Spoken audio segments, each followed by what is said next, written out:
Why, yes, hello, things. I've returned. Hello. Last stream before I yeet myself across the Atlantic, baby. Hi.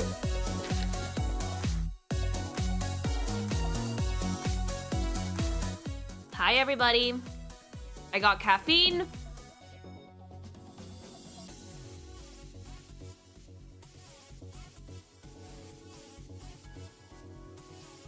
I'm caffeinated and I'm ready to go. Hi.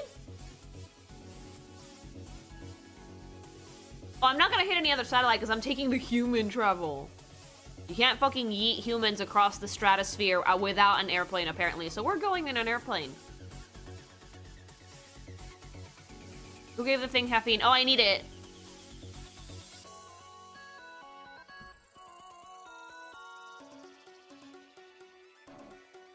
Hi.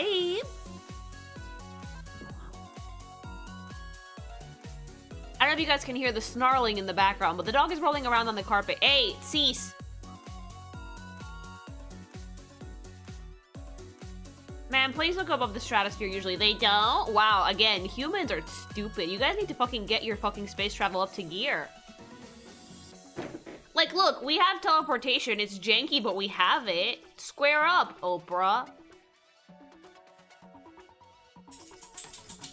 Oh yeah, the creature's around. The creature's like being extra needy because I'm leaving on Monday, so she's gonna go with dog sitter tomorrow. She's like, abandon me! But like, I'm not abandoning you, you stupid cross-eyed mutt. I am literally just dropping you off somewhere safe because I can't put you in the plane this time because I'm not going to Mexico that long and I don't want to stress you out.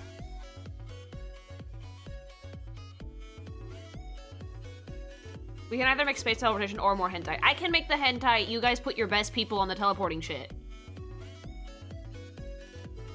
Those designs have harmed my brain with the recent video, especially the Naruto ones. Thankfully, we're going to go back to Reverse 1999, which so far has had some beautiful work. It's amazing how they can feel that's gonna happen. I hate them. I hate her. Like...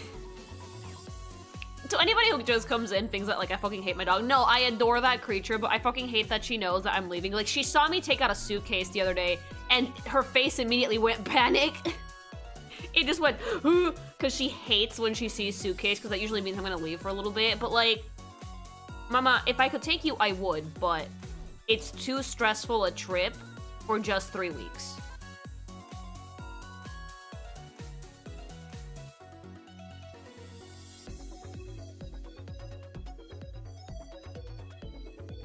Every dog is smart. Like, if you have a dog, you'll know.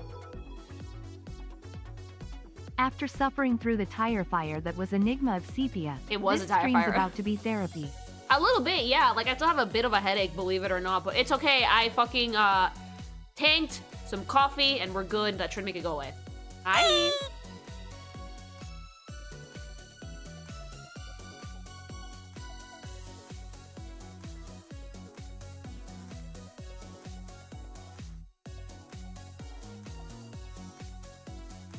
I'm glad you like the Pokemuzu designs. Despite the fact that I might not put up Smoochum on Tuesday, I did start work on it. I want to know that I showed my friend that god-awful game and she hated it. Hey, I'm doing the Lord's work!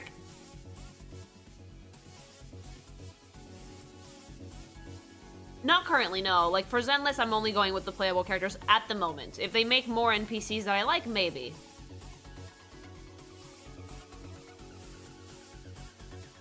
Oh, you actually haven't seen them? You should. They're pretty good.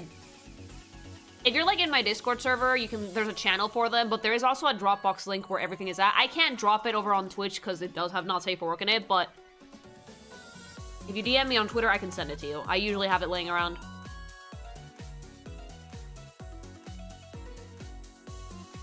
Which Pokemuzu have been your favorite to do so far? Gen 2 wise, Hitmontop has probably been my favorite so far.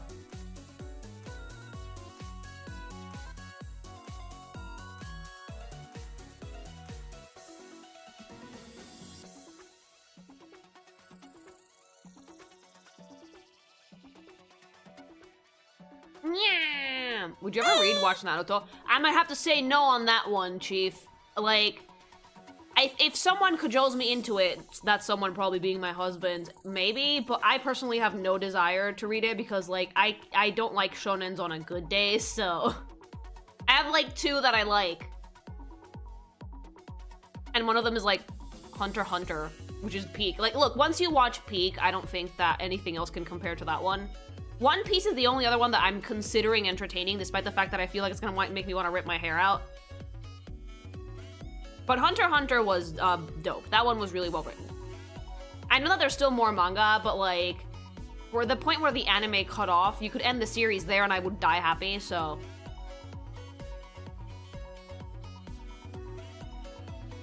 Naruto's classic shonen were both good and bad. Like, there were so many moments in like Jujutsu Kaisen that I wanted to pluck out all of my eyeballs. All like fucking 100 of them.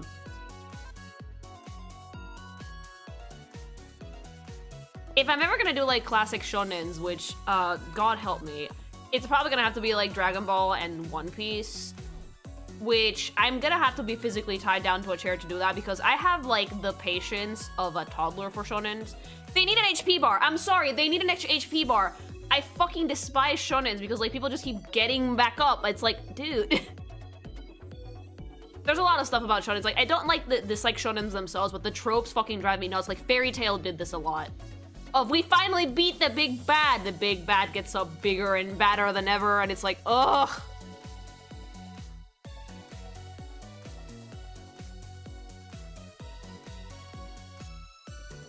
Like, right now I'm watching one. Does it count as a shonen? Blue Lock, the soccer one. I'm watching Blue Lock, and I'm actually not wanting to pull my hair out with that one. You don't know why? Because soccer has, like, rules. Soccer has very clear-cut rules. Like, the team scores more goals than you, that's it. You're Gucci, you're done. But, like, with normal fantasy shonen bullshit, you can pull so much shit out of your asshole.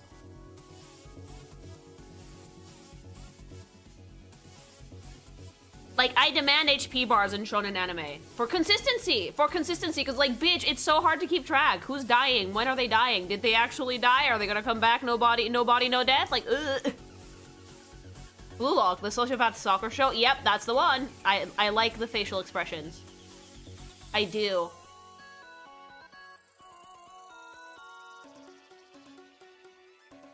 No, like, Blue Lock is, like, hella gay.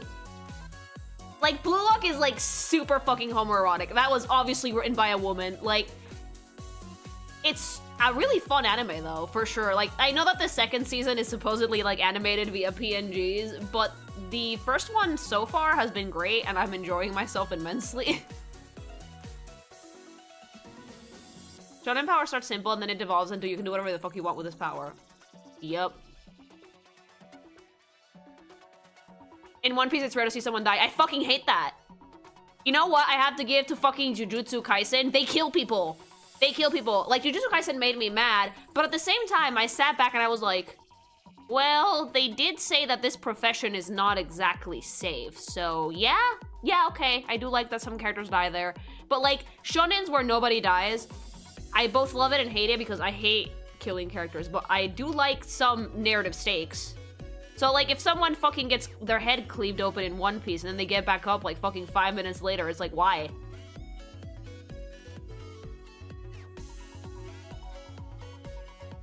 Like, you can't set up super high stake and be like, look at how much danger the cast is in, and then nobody dies or nobody gets, like, seriously injured, everyone's fine. It's like, god damn.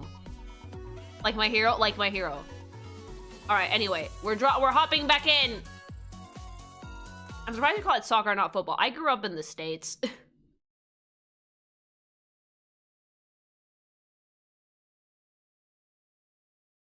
I don't consider Evangelion a shonen.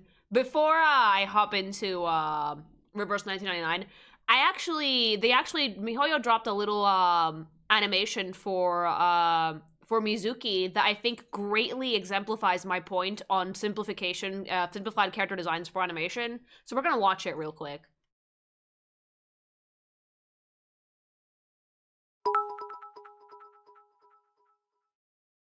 That's kind of why Chainsaw Man became an instant classic. It establishes the worst possible world you could live in possible, and sticks to it. but still has levity in there. Is it like a fucking misery porn though? Because I hate that. Jujutsu Kaisen fucking made me Are sad you because of that. interested in watching the death battle videos? There's Not one really with at the Gojo moment, versus no. Makima from Chainsaw Man. No, I've never really been a fan of the death battle thing, because I'm not a fan of crossovers for the most part.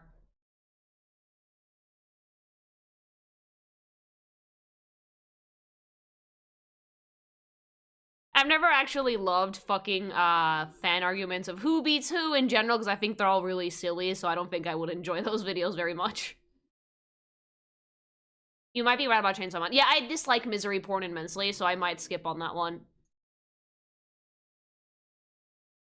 Don't make that face at me.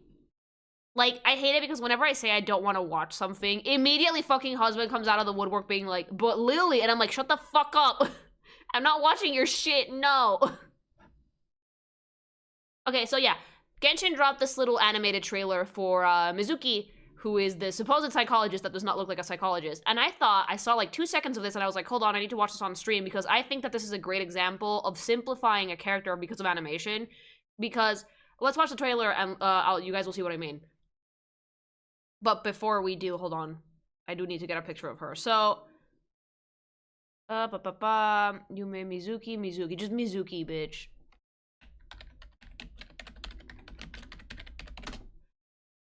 I want to look at her before, like, what she looks like in-game versus the animated version, right? So you guys will be able to tell immediately what I mean when I say that if you try and animate any of MiHoYo's designs, the animators will punch you, like one-to-one. An animator is going to manifest into your house and punch you.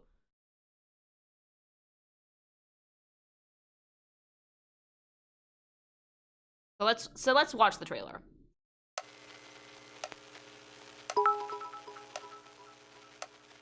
She does I've house watched a calls. few reactions to the fight I just mentioned. People are saying Makima's voice in the death battle is far better than the official dub. Wouldn't know, I've never heard it.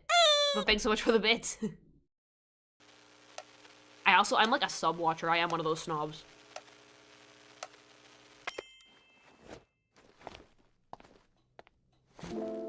So immediately, right, you'll notice right away, there is no patterns on her clothing. None. Absolutely none. If you guys know something about the Inazuma designs for Genshin Impact, is that they're usually very pattern heavy, which is why I hated drawing them in the past. But so far, her outfit has been incredibly simplified. She has the uwu face. I love it. So, like, if you look at her now versus the official design, look at the ridiculous amount of patterning on this character, for fuck's sake. If you hand this to an animator and you're animating this one-to-one, someone will punch you.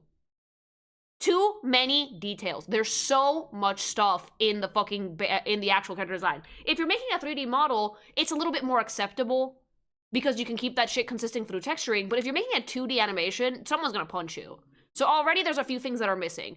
Her hair has barely any detail in the interior. There's barely any shading. There's no patterns whatsoever. Details for her headpiece, obi, and necklace have been simplified. You basically have to cut out a lot. And you wanna know what the worst part is, chat? Nobody notices. Nobody notices, which means this amount of detail, this absurd amount of detail is unnecessary. You could get rid of all of it and the design would still be functional.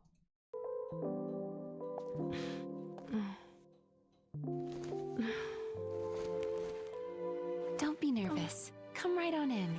Your voice is so fucking much deeper than what I thought it was gonna be.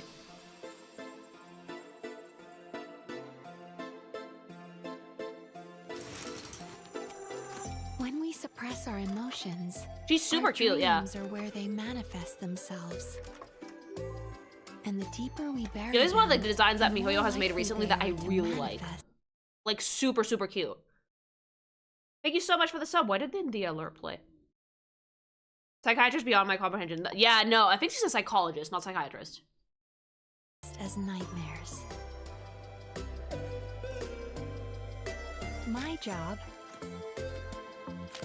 is to help you digest those emotions. I do like how surreal this trailer is. What the hell is she eating?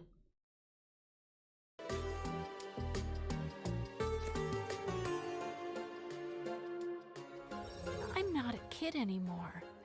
I can do this on my own.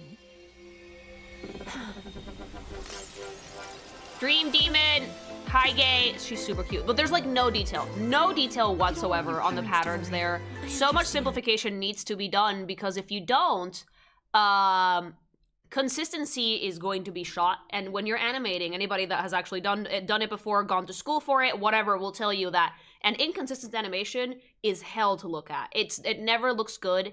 It's jumpy, jarring, and off-putting. And oftentimes, pattern works is some of the most difficult shit to animate consistently because it can fluctuate, especially in fabric. So they got rid of a lot here.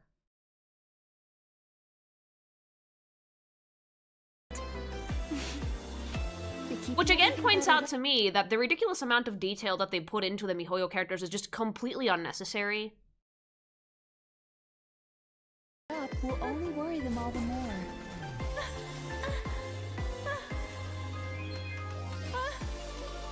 You're doing just great. It's okay to need help sometimes.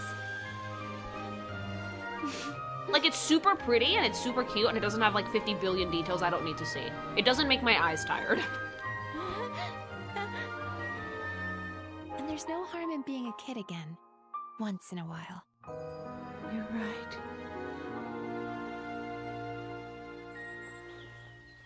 And then you go into the 3D, like the live 2D one, and it's like, what the fuck is that unholy god amount of detail? Stripes on the kimono, a ridiculous amount of ruffles, ribbons, patterns, like holy shit.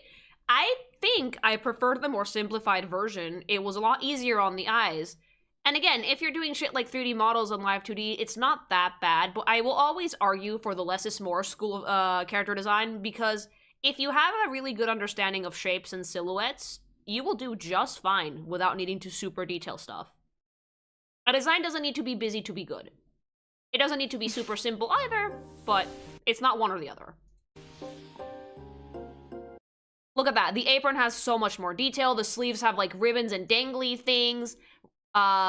So much patterning.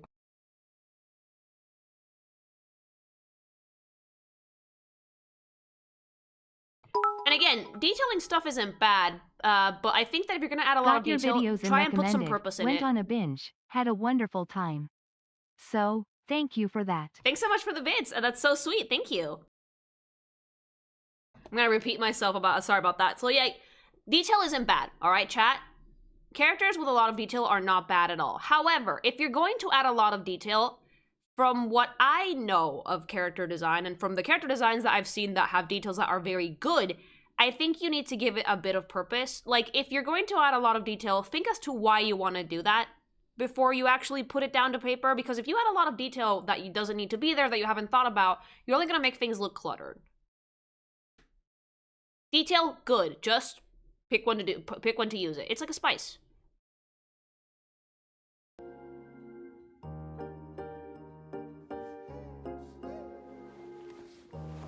No crying.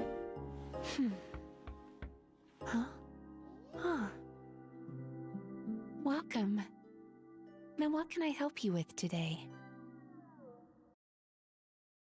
So yeah, that was the little animation for Mizuki, and I thought it was great that it fell into my lap because it's like the perfect example of character design and animation and why when you're animating in 2D, detail might actually be your enemy.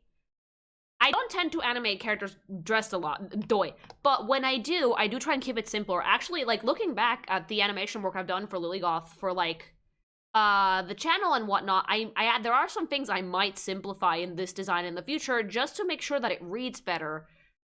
Because you can't boggle stuff down with details if you want to be consistent. That being said, though, I do genuinely like Mizuki. I don't know if I'm gonna go back to playing Genshin, but this is one of the ones that I've genuinely liked. Like, no hate to Nateland, but like most of the designs in Nateland didn't really call to me. This one does, though. This one I think is super cute. It's completely, it's lily coated. I'm not gonna lie. It's like soft pastels, elf ears, really, really sweet shape, soft. Eepy, uwu mouth, like super adorable. This one's very lily coated. Like the Nateland ones, like I guess they were cool, but they're not fantasy enough. This one's, we go back to Fantasy Japan for this, which I really like. An example of an overcomplicated character design, a good one? Usually Final Fantasy comes to mind, right? Final Fantasy is a franchise that's famous for having a ton of detail on their characters. But at the same time, the designs are really good. All right, let's go to my fucking my rat man, Emmett Selk. Have you guys seen that character before? That dude is fucking detailed to filth. There's so much detail on that fucking character. However, it's used really well because there's a lot of detail, but it all has purpose.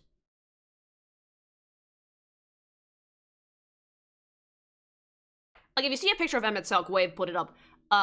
He's dressed in what I would only call, like, Garlean regalia. The dude looks royal because he is royal, emperor, whatever. Every beat of detail that he has, the, like, little gold embellishments in the outfit, the gloves, like, the fur-lined cuffs and whatever, all that shit kind of points to him being royalty. It's a busy design, but I would not say that it's needlessly busy. Same with, like, Istola, right? Like, you look at her at a glance, and you think, like, wow, that's a lot going on there. But if you look closely, she has, like, 2 or 3 colors in the design. The shapes are pretty consistent. It's busy, but it makes sense.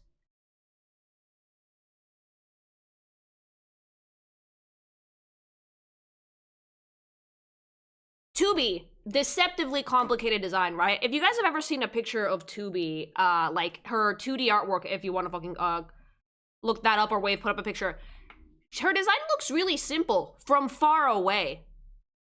But if you look close to Tubi's design, there's a lot of embroidery details on her dress that are pretty complicated.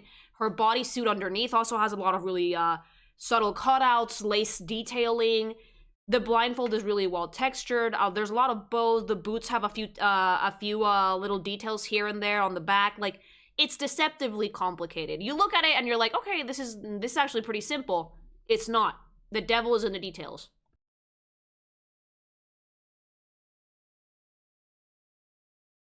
Elden Ring also comes to mind. Rani's a design that's also deceptively complicated. Like, from far away, thanks so much for the follow, it's a witch with 4 arms and a really big hat. You zoom in, she has 2 faces. She's literally a doll, so there's, like, rope underneath, like, her skin. Her cape has a lot of fur texturing. The underside of her hat has really weird texturing also. Like, if you... A busy character is a good character when, from far away, you can tell what their deal is, but when you look close, the details show and add to the character, which Reverse 1999 actually does a lot of. Millennia's in a similar vein as well, now that I think about it. From far away, it's a girl in armor. When you look closer, she has a lot of engravings and detailing in the armor, and on the prosthetic arm, prosthetic leg, the helmet, the fucking hair, even, like, the boss version. From far away, it looks like a fucking butterfly amalgamation of, like, oh, holy shit. It's understandable, it reads well, but when you zoom in, like, her wings are made up of, like, thousands and thousands of butterflies. Again, a busy design is a good design when from far away, you can see, you can make it out, and from close up, you can see the details. And that's because those details tend to have purpose. Like, they got put there for a reason. Yeah, Radan as well. So, okay, so now with that, we can go back to Reverse 1999. Okay, so we left off at the camera head girl. So we're going right to the next one, which is called Lopra. This one is Loggerhead, I think? Very, very cute, very fun. Love the color scheme for this. Adorable. Her face is a camera. Adorable baby boo. A lot of the characters in Reverse 1999 have been very cute. A lot of them have made me feel gay also, so we're going back to that.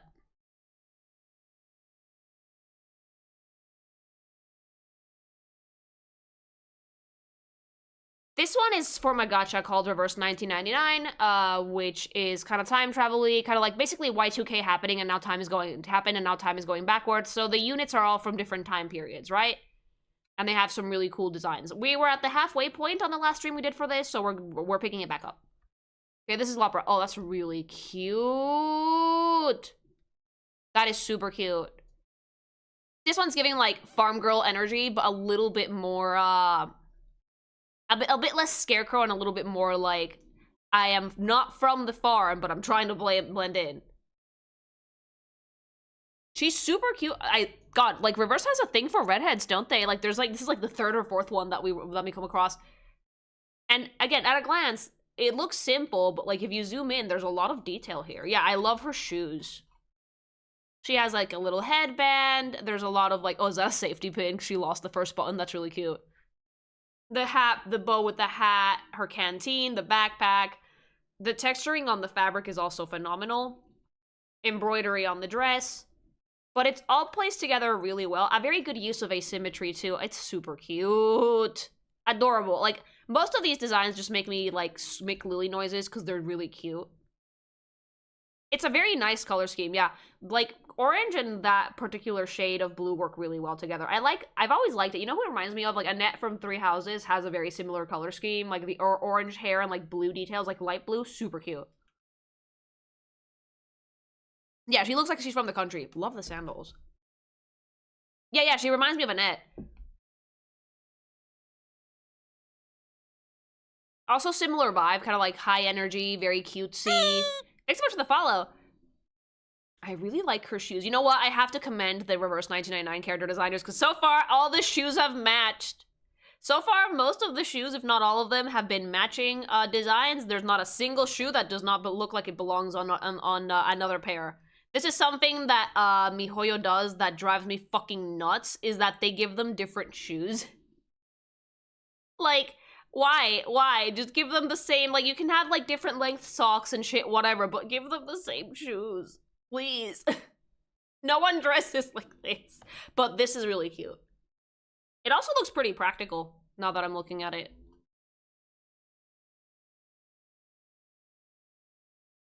Like, look at her little face. The headband is really adorable. The safety pin. Little canteen. The hat on the back is super cute, too.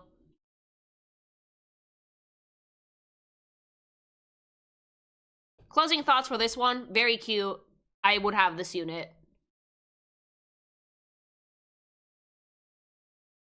Alright, let's move on to the next one. The next one's called Lorelei. Oh, like, Pokemon trainer? Same name. It's not a steel ball. I think it's a canteen.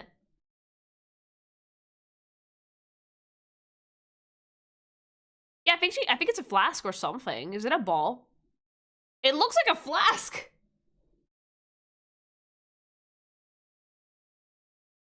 It's a crucible. Why would you carry a crucible with you? All right, let's go to the next one, Lorelei.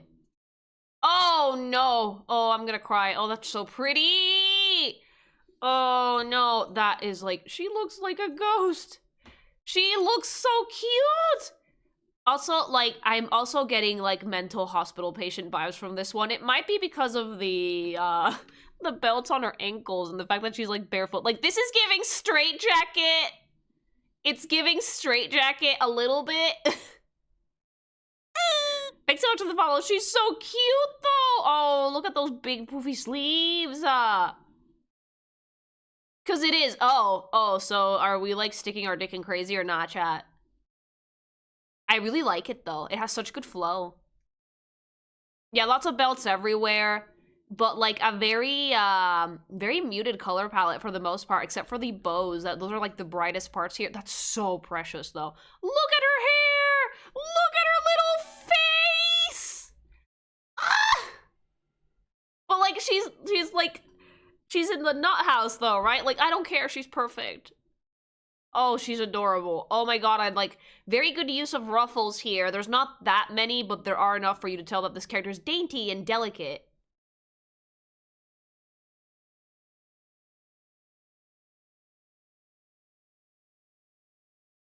It almost looks like waves.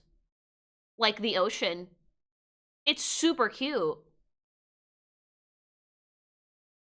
Siren will bring you to your death. Oh, yeah, that's probably why. Oh, sweetie. Also, feet! Like, if she's supposed to be like a siren, then, like, the very subtle ocean imagery is great, actually. Having the hair tied up like that seems a bit extra. I think that they were going for extra, though. And again, it ties the design together, so I'm not really gonna complain about the hair being a bit extra. Oh, worse.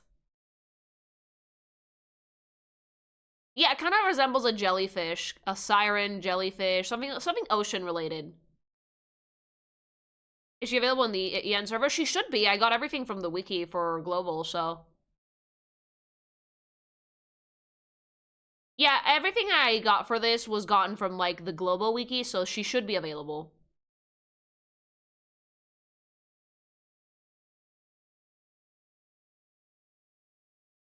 Oh, wait, no, I do have some stuff from the Chinese server, but I think all of this has been announced.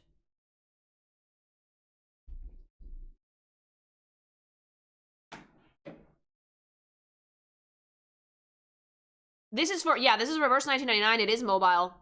Everything's public, just not on global. Okay, yeah. I'm imagining they wouldn't be up on the official wikis if they weren't.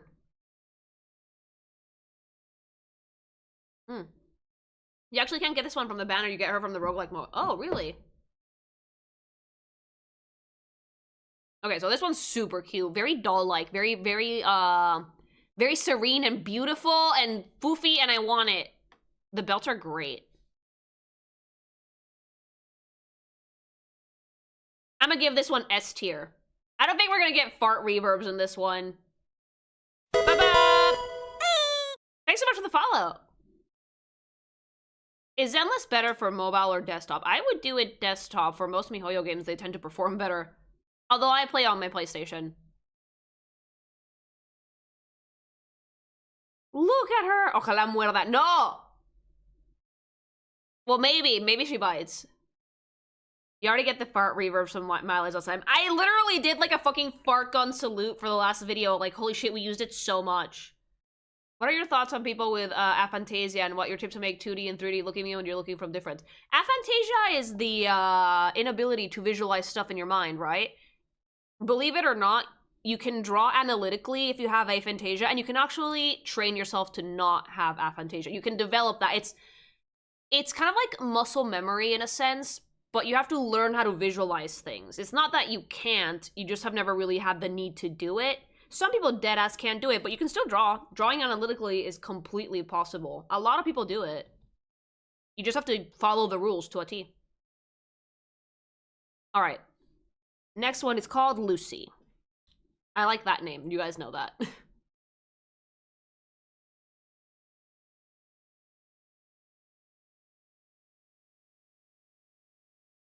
Oh, if this is what the robot overlords are gonna look like, yeah, I'll bow down to the AI overlords. Fuck it. Are you kidding me? Are you? What? Hold on, I need my triangle. What the fuck? Oh wow, yeah, no. Smash. Next question. No, absolutely. Like, not only is the design fucking super sexy, it's a banger. The fucking just robot with big jacket, aesthetic. Aesthetic. Does she have a face? No. But the silver hair. Oh! Wow, I'm gay. Like, holy shit. I like this one. And there's all the little machinery details too, like, oh! Oh, that's so good. Show this to hubby. He's seen it. He likes it. That is beautiful. Also, big jacket. Big, giant leather coat.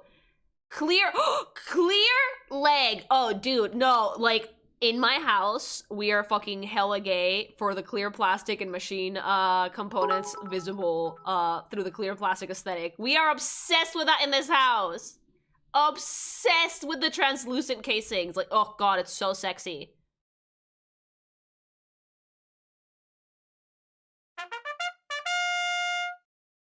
I crave the certainty of steel. Reduce my pelvis to dust. Just clank it. Thanks so much for the super chat. That's so good. That's so fucking cool. And she's super sexy. Super sexy. The details on the jacket are subtle, but like really fun if you manage to like zoom in and catch all of them. Smash? No, it's absolutely smash. 1,000,000,000% smash. Gay, high gay, delete a gay, like... I am so down for this. You guys have no idea. There's two types of fucking like... Built-in X-ray tag. Motherfucker, you will get radiation just from being close to her. But you know what? Worth it. I'll take the Giga Cancer. There's two types of robots that I like. The robots like Tubi, which look human, but they're not. And then this shit, which is like the monster fucker equivalent. This is what they should have done with Alphonse in that, like, stupid gender bend waifu gacha. They should have done this, but they couldn't because they're cowards. So instead we got lame shit, but, like, this is peak. This is great. Absolutely beautiful. Love the hair. The metal hair is so pretty. Do you think it feels like, one of those metal scrubby things you use to clean dishes? Do you think, like, it has, like, a steel wool texture? Lily would smash Varog. You fucking better believe I would. I am a robot fucker. I'm down with this. She does have a face under that plate. It's perfect either way.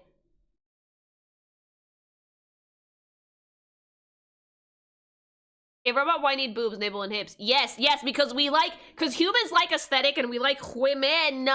We like women. All right? It's super, no, I like this. I like Big Jacket quite a bit. Yeah, no, that's great. Absolutely amazing.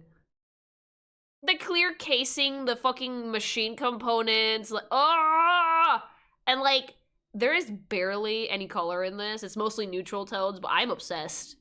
There's like hints of orange here and there, and that's about it. I'm obsessed. Look at that.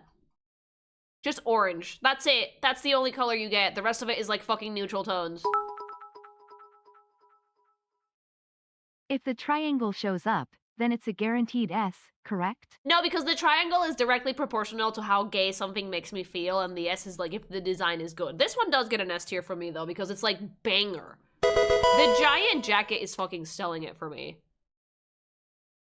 Rewire my core, mommy. Can you, like, please, like, reprogram me, mother? Please, thank you. Super sexy. There is another outfit, but we're not gonna look at them right now. I'm gonna look at the base ones. Guys, if we look at all of them, this is not gonna be a very fun stream. So this one is absolutely S tier. Let's move on. Marcus. What a boring name. But you know what? Compared to some of the names we've had in Reverse 1999, I'll take it.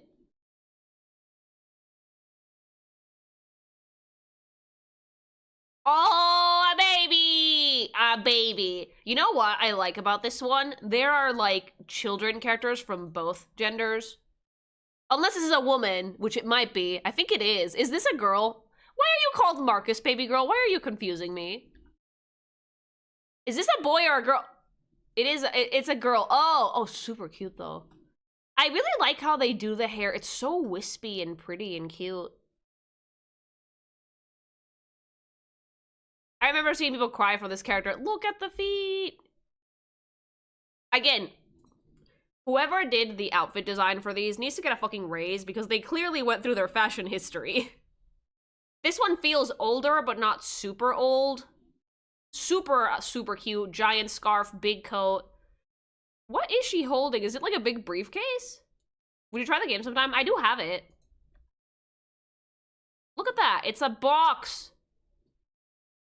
She's from 1914. Oh, yeah, it does look pretty old, yeah. Again, whoever designed the outfits for this deserves a raise, because they very clearly went through fashion history to do this, and they did a really good job. It's a briefcase filled with books. I love the scarf! It's so wispy and pretty and sweet!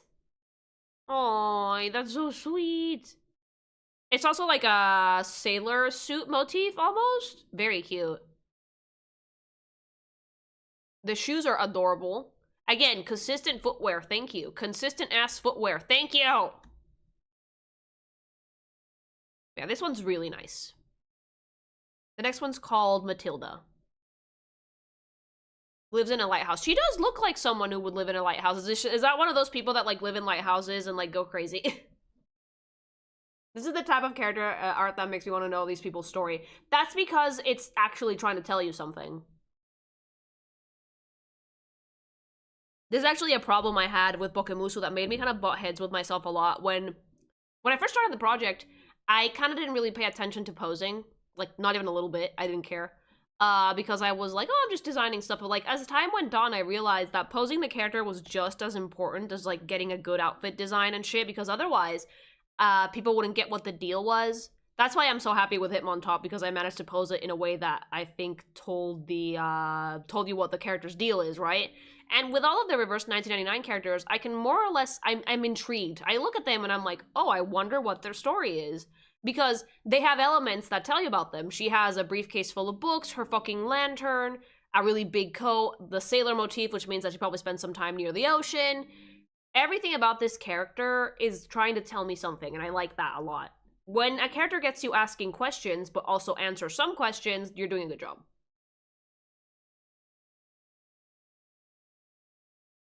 When it comes to drawing characters with very detailed designs, example, all Hoyo characters, do you ever make compromises with certain details that you decide to omit?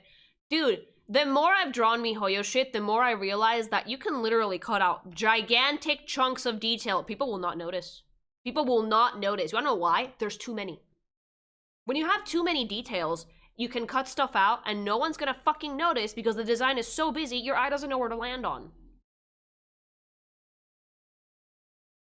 For example, if I made 2B and I got rid of the blindfold, people would wonder why it's not there. Especially if I made her, like, dressed normally. They would be like, is this late game or what is it? If I got rid of, like, her headband, it would be like, oh, she's not wearing it, why not? But in, like, MiHoYo character, like, with Astra Yao, I noticed in the animated music video, they got rid of the hair clip she has on the back, the gigantic one. Nobody noticed. I didn't even notice it until later that I was, like, looking through the animation. I was like, wait, hold on, they got rid of some details. Alright, the next one's called Matilda.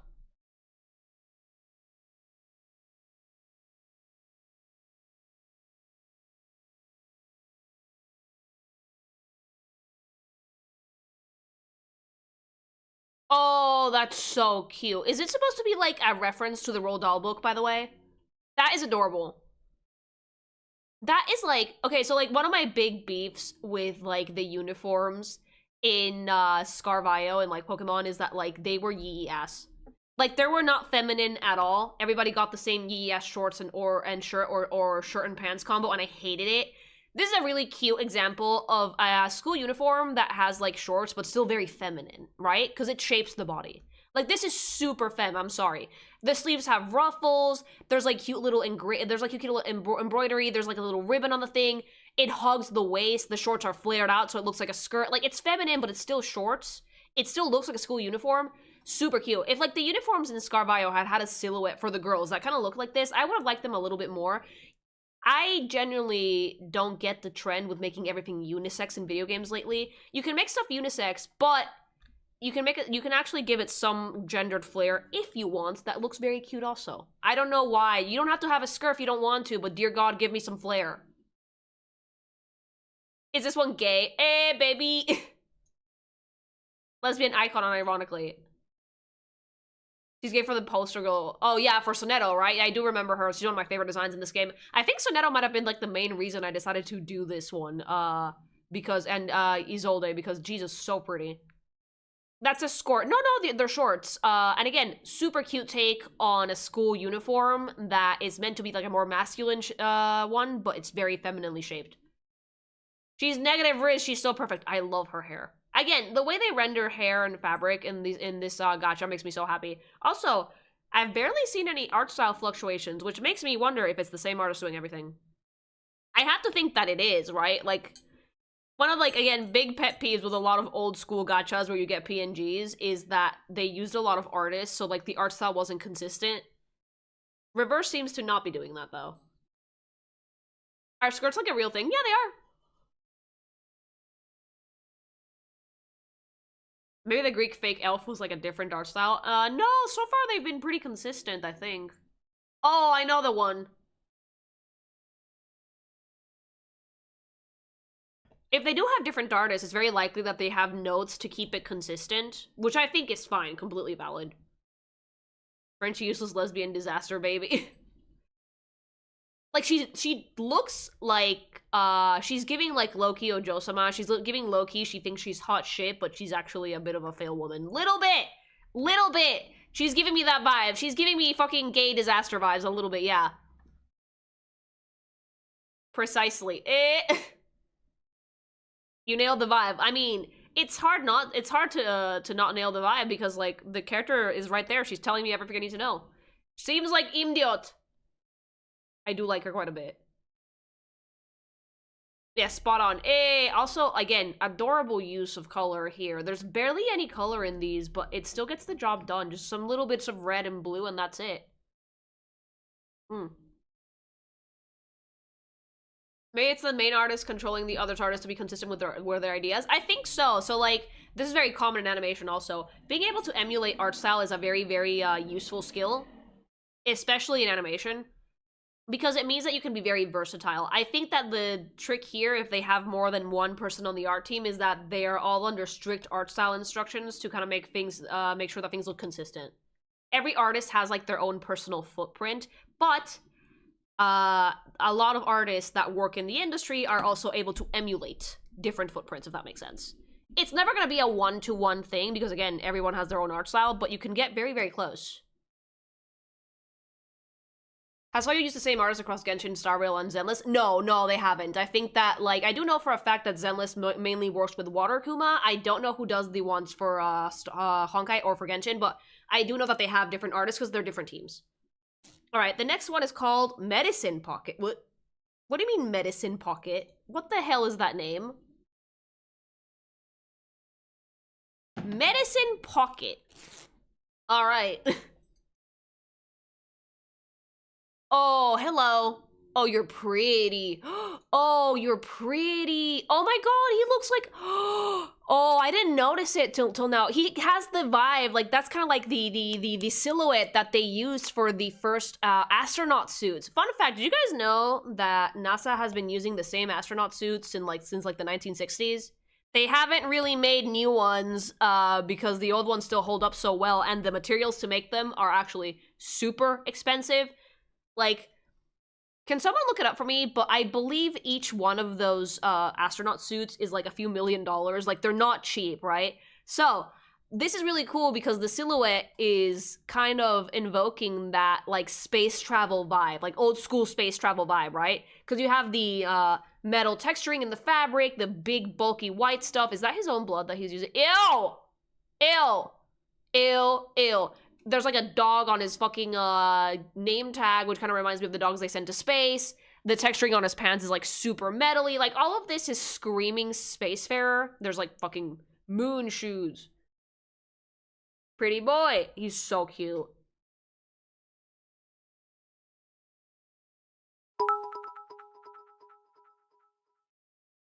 Looked up the price of them. It costs $400,000 to breathe in one spacesuit for 12 seconds. Gag, really? That's a lot. That's even worse than I thought, damn. That is absolutely gorgeous though, because it does really remind me of like old school spacesuits. And they did that so well. I don't know what his vibe is, but definitely giving old school astronaut.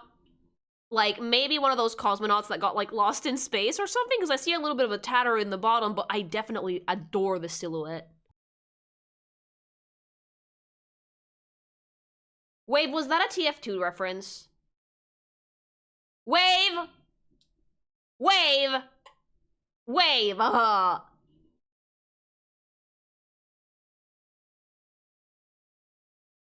No, someone tell me how much each one of those suits cost. Stop being... Wave, don't be a bitch! Wave, god damn it. No, like, it's so funny because, like, husband laughed too and I didn't get why. I am very gullible. I'm a streamer. Back in 1974, NASA revealed that its spacesuit cost between $15 to $22 million, which comes out to about $83 to $122 million today. God damn. Okay, yeah, that's expensive. Because, like, you wanna know why? There's actually a lot of gold in those. In the visors that keep fucking sunlight from burning out astronauts' retinas. Yeah, there's a lot of gold in those. That might be part of the reason. There's a lot of technology in them, too. Between 15 and 22 million. Jesus Christ. In, like, the 70s. Ugh, ew, gag. But again, great design. Love the fucking cosmonaut vibe. The fucking blood gun is concerning, sweetie. A little bit. Overall, very nice. It's like such a good silhouette too. It's like, he looks like a rocket. He looks like a rocket. It deadass looks like the top of a rocket. It's that or a condom, but like I think he looks like a rocket, honestly. Does the sun blind you in your Necromorph form? No, I have pretty sturdy eyes in that form. The human ones suck though. It's not a condom, it's a rocket! It's lined with gold for the radiation shielding. Yeah, expensive. Also fun fact, they're non-bi. Cool. All right, the next one is called Millennia. It's not a condom suit, it's a rocket.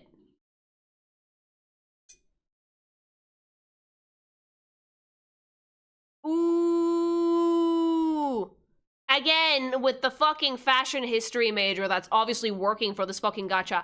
Aggressively 1960s to 1970s. Aggressively. You know who has a kind of like tights and shoes get up like this? Juna in Metaphor Refantasio. She's so I love the tights. I'm a slut for colored tights, and I could never get any when I was like a younger pink thing and I wanted to like express myself through fashion. It was so hard to find colored tights, you guys, like outside of like fucking Halloween. You have no idea. They were a big thing in the 60s and 70s because they were like super colorful and fun, and like ladies wanted to show off their legs finally. Like 1966, I was right. Ladies wanted to show off their legs and like, ooh, color. And like oftentimes like color matching was a really big deal in the 60s. We liked big, bold patterns, but we also liked a lot of monochrome color palettes, believe it or not. But this is great because the main thing that I'm looking at is her legs. My eye travels up the legs to the red on the purse, to the red on the sleeve, to the red on the tie, and lands on her face. It's super adorable, too. Making her blonde is also a great choice. I think if they had gone with black hair, it would have been way too severe. But the blonde is an amazing choice. Also, her little face. The expression work for most of these has been phenomenal. The gloves in the fucking pocket. The fur-lined, probably faux fur, because that's when polymer started becoming more widely used for synthetic fabrics. That's so cute. All the fucking pins, the sweater. I would wear this. I would absolutely wear this outfit. Are you kidding me? That's so cute. Oh, she's wearing stirrup tights on top of the boots.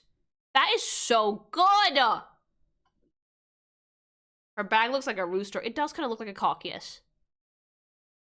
A big fat one! It's super cute. Also really like the glasses. I think that the glasses kind of put together the more vulnerable vibe the character has, as opposed to just being like, ooh, badass. Oh, super cute. Also, leg! Like 80% leg! I told you guys before that there's a way to give characters like really long legs without breaking proportion. It's like very common in Bishoujo manga. And I think that this artist actually pulls it off quite well for the most part. It's super adorable. All right. I would give this one, just for the outfit alone, an S tier, because I would wear this, and it's a pretty good representation of, like, the 1960s, not so much go-go vibe, but, like, the more casual vibe that people used to wear back in the day. I really do miss that era of fashion. I know that it's starting to make a comeback, because for most things humans tend to like to do, y'all are cyclical, so you kind of do the same trends over and over and over again, but you tend to reinvent them, so, you know, it's good. Very leggy, very, very cute. The red tights are making me act up. They're amazing. And again, like, the reason I like these designs so much is because at a glance, I'm getting a really good understanding of the character, but if I zoom in, there's so many other cute details that, like, it adds to the story. Like, all the pins on her bag, and her little hat, and her glasses. A lot of jewelry, too.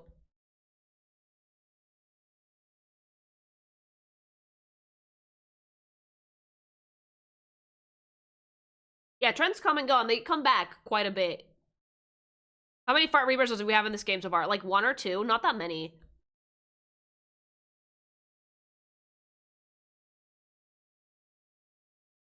Alright, the next one's called Mercuria. That's a name.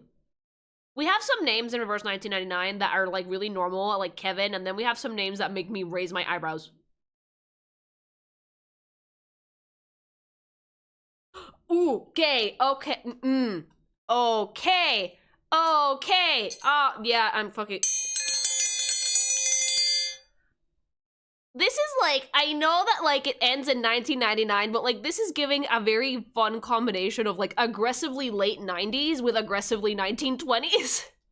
I don't know which one this actually is. It could be either one or the other, but I love it. Yeah, like, this kind of reminds me of, like, yeah, the 90s, of, like, do you guys remember there was an era in, like, the late 90s, and, like, the early 2000s, too, where, like, people would show up at, like, the red carpet in, like, jeans and crop tops? I'm not joking, by the way. Human history is fascinating. I've seen the pictures. And, yeah, it's kind of giving that vibe, but way more high fashion, if that makes sense. I really like this. Oh, wow. Yeah, no, the jewelry is phenomenal. Some of it I know is part of the headpiece, but like, oh god, I would kill, murder in Minecraft for the fucking planetarium earrings that she has. That's so cool. Also, I don't normally like to mix silver and gold when I'm doing jewelry stuff personally, but I think that she's pulling it off. The trick is to just have like way more one than the other. So like the bulk of her outfit is silver, she can have some gold accents. The early 2000 fashion gave a fuck. None.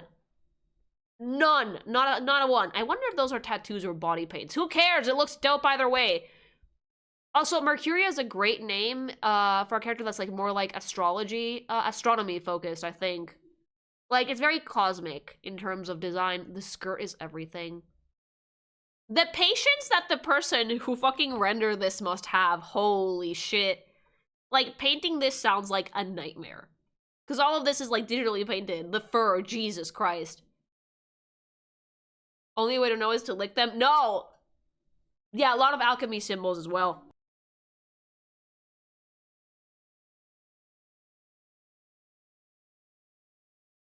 Really cool hairstyle, too. Like, the hairstyle was the thing that made me go, is this 90s or 1920? But, like, yeah, aggressively 1990s. Super cool. I would give this one an S tier. Because I saw it and I immediately went, yep, 1990s. So S, yeah, for me, this one, yeah. Super cool. And I also really like the pops of color. Again, a lot of these character designs are very muted color palettes, but with like really bright accents. I think this one's a really good example too, because there's a bright accent on her ears, there's a bright accent on her left shoulder, and on her right knee, right below it. So pretty cool. But for the most part, neutrals. Very solid, completely valid. All right, next one's called Mesmer. The Impaler! I can't hear Mesmer without thinking of Mesmer the Impaler, which, by the way, would. Not Impaler, but I would impale. Like, God, she's so cute. Oh my god! Tell me that it's not giving, like, Atomic Betty.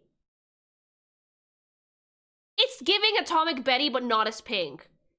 Fun fact, I actually, like, took a lot of inspiration from that one for the base design for Liligoth. This is so precious! This is, like, aggressively 1960s, right? Like, the old fucking... It's almost reminding me of, like, the early days of Star Trek, except the dresses weren't as, this dress isn't as tight. The upgraded outfit has a bubble helmet. No, that's so cute! Yeah, this is like 1960s to 1970s. Oh man. Big earrings, cute little headband, so plasticky. Like, that was like the thing, right? Thanks so much for the follow for the designs in like that time period. Like, there was a lot of plastic, because like synthetic fabrics were very new back then. So much so that, did you guys know, fun fact about human history, this one is not fun at all. A lot of people's pajamas caught on fire in older houses in the States because polymers are highly flammable. So like, if you were wearing, like, polyester, or, like, the early polyesters were not flame retardants, so if you stood too close to, like, a really, really, high heat source, your pajamas would just catch on fire. Now, there's components in the fabric that makes them a lot less flammable, but they still burn, by the way, so be careful if you have, like, synthetic fabric in your pajamas. But back then, they were really new fabrics, because we had just discovered how to make plastic like this, so everybody was trying to use it. So, like, you guys remember the 90s clear plastic backpacks and like the fucking Game Boys that were like clear plastic? Everything was like plasticky because it was like super like, it was like seen as futuristic. Because like this in the 60s and 70s, this vibe was what they thought we were going to be wearing in the future. I'm so sorry to disappoint you, humans of the past. We wear sweatpants mostly. But I love this because there's like hidden pink in there. I hadn't seen it before until I like zoomed in. There's hidden pink in there. The texture of the outfit is dope. Also, she has fat bags. I just noticed. She has fat bags. You do not get that little line, chat, things, lesson in fucking human Baba Badubas. When you're wearing a tight shirt, you do not get that little line unless you have fat milkies. All right? If you have like aggressively medium booba or like small booba, you don't really get that line. But if you have like fat bags, that cleavage is noticeable. I could stick my credit card in there and make a purchase. All right? Like just, woman, please, I'm right! Did they pin that onto the boobs? No. It's actually attached to, it's actually like a bit of an apron bit. Free the Babadubas. They're fine, but super cute. Let me look. Oh, there's a barcode on her leg, too. Again, very subtle details that you don't really notice until you zoom in, but that's so cool. Motorboats respectfully. Just, like, stick your hand in it. Ooh. This one's a 4 stars, so no need to pay for that one. Very cute. I do like this one a lot. Also, like, S tier, because this is what humans thought that we were going to be dressing at in, like, the 2020-somethings. They were like, humans in the future are going to have flying cars and, like, super fancy synthetic fabrics and everything shiny and chrome because future... No. No. Same shit. A lot more pollution. This one is a 4 star, so I think the game just gives it to you.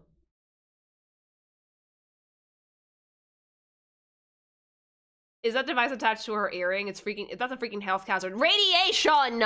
Radiation was not a problem back then, chat. Fat Bags is not in my dictionary. You're welcome. Super cute, yeah. Alright, how the fuck do I say this? The next one is called Mondilk. Mondilk? Mondik. Okay, fuck it. You better be a pretty boy. Most of these gachas are like women, but like this one's also aggressively gay, so. Nope, not a pretty boy, pretty girl. I think this is the first one I've seen where I've seen some art style discrepancy, actually. I'm guessing this character is meant to be very young because the head is absolutely fucking gigantic. It's cute, but compared to the rest of the reverse 1999 designs so far, it is lacking punch. This is a different artist for sure, by the way, because the amount of detailing on the texture is just not there. I'm guessing it's a pretty young child because the head is still gigantic. Like other childlike characters in this fucking thing haven't had a head this big. It's not very well proportioned, sadly. Still cute. I wouldn't say this one's one of my favorites though. Is that a rifle axe? Ruby. She's from the first roster of characters from when the game came out. That would explain it. We have BB Hood at home. Is that the one with the gun?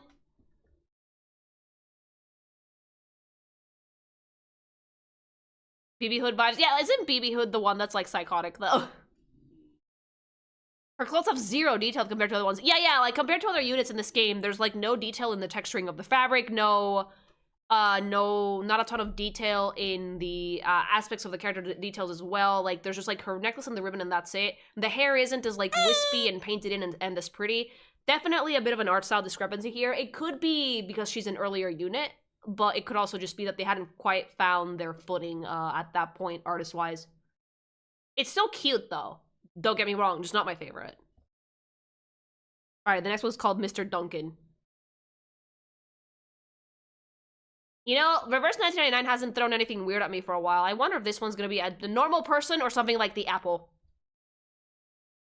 Normal person! Mostly, God.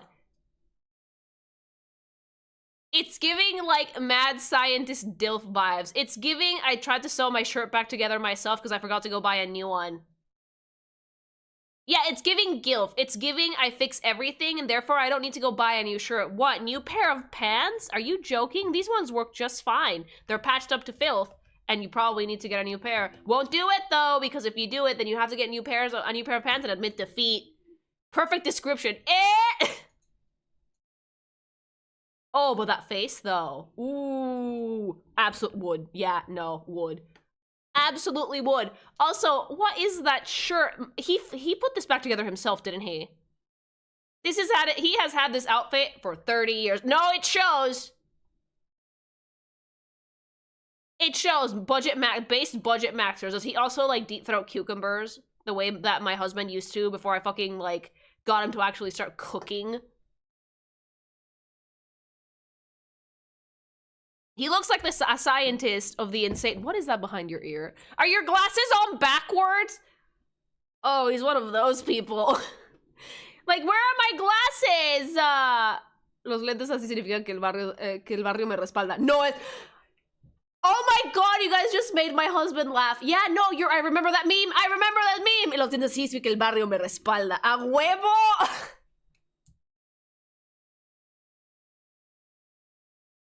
No, it's a meme. It's a Mexican meme. No, I have to find it for chat.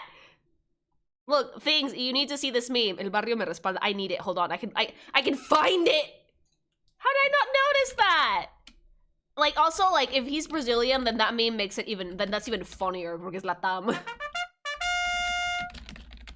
He put that wine glass back together.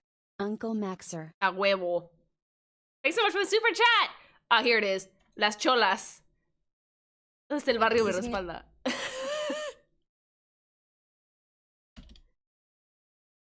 And this is how I show chat shit about my culture. El significado de nuestra ropa es blanco significa paz, negro significa la muerte, azul significa sureños. Las gafas aquí significan tristeza. Las gafas aquí de un barrio pesado. Y las gafas atrás significa que mi barrio me respalda.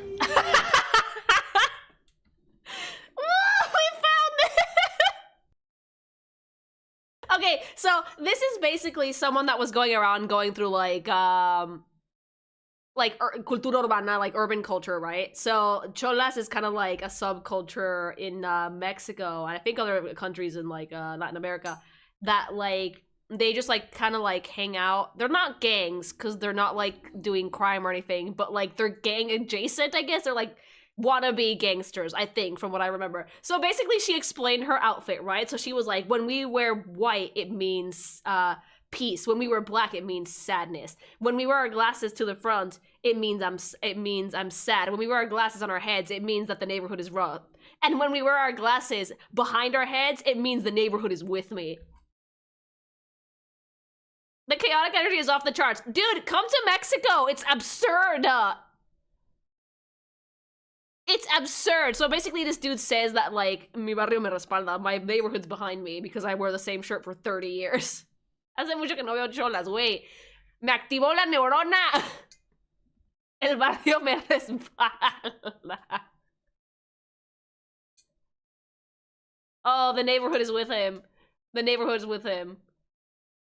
Oh yeah, absolutely, Dad. I love this though because, again, when I can tell a character's deal in the first 2 seconds of looking at the fucker, that means that the designers did a good job. Like, immediately he puts all this back together himself. He doesn't care. He can get new pants. He's not getting new pants. He's just gonna fix them, the old ones, until they fall apart, mama. Until they fall apart. He doesn't care. That belt is falling apart, but he can just make a new one with rope and a dream. I love him. And the shoes. Why are there cummies on the pants? Why are there cum stains on the pants, chat? Things. Like, why? Why? Lily, what? Are those dog tags in his belt? There's a lot going on here. I think it's mud. What mud is white? He's a messy nutter. He nuts on his pants that he left on the floor. He wears those pants everywhere, huh? But again, pretty good unit. Like, S tier, fucking chaotic DILF. No, my PNG YouTuber doesn't have any track at all. It actually uses my microphone. But I fully lip-synced myself. You can just do it, like, you can give it mouth flaps if you want, but I decided to fully lip-sync it because I thought it would look cooler, and I was right. Dried cock of plastic. More like what comes out of a cock. Alright. The next one is called Miss Moisson. What the fuck? The names!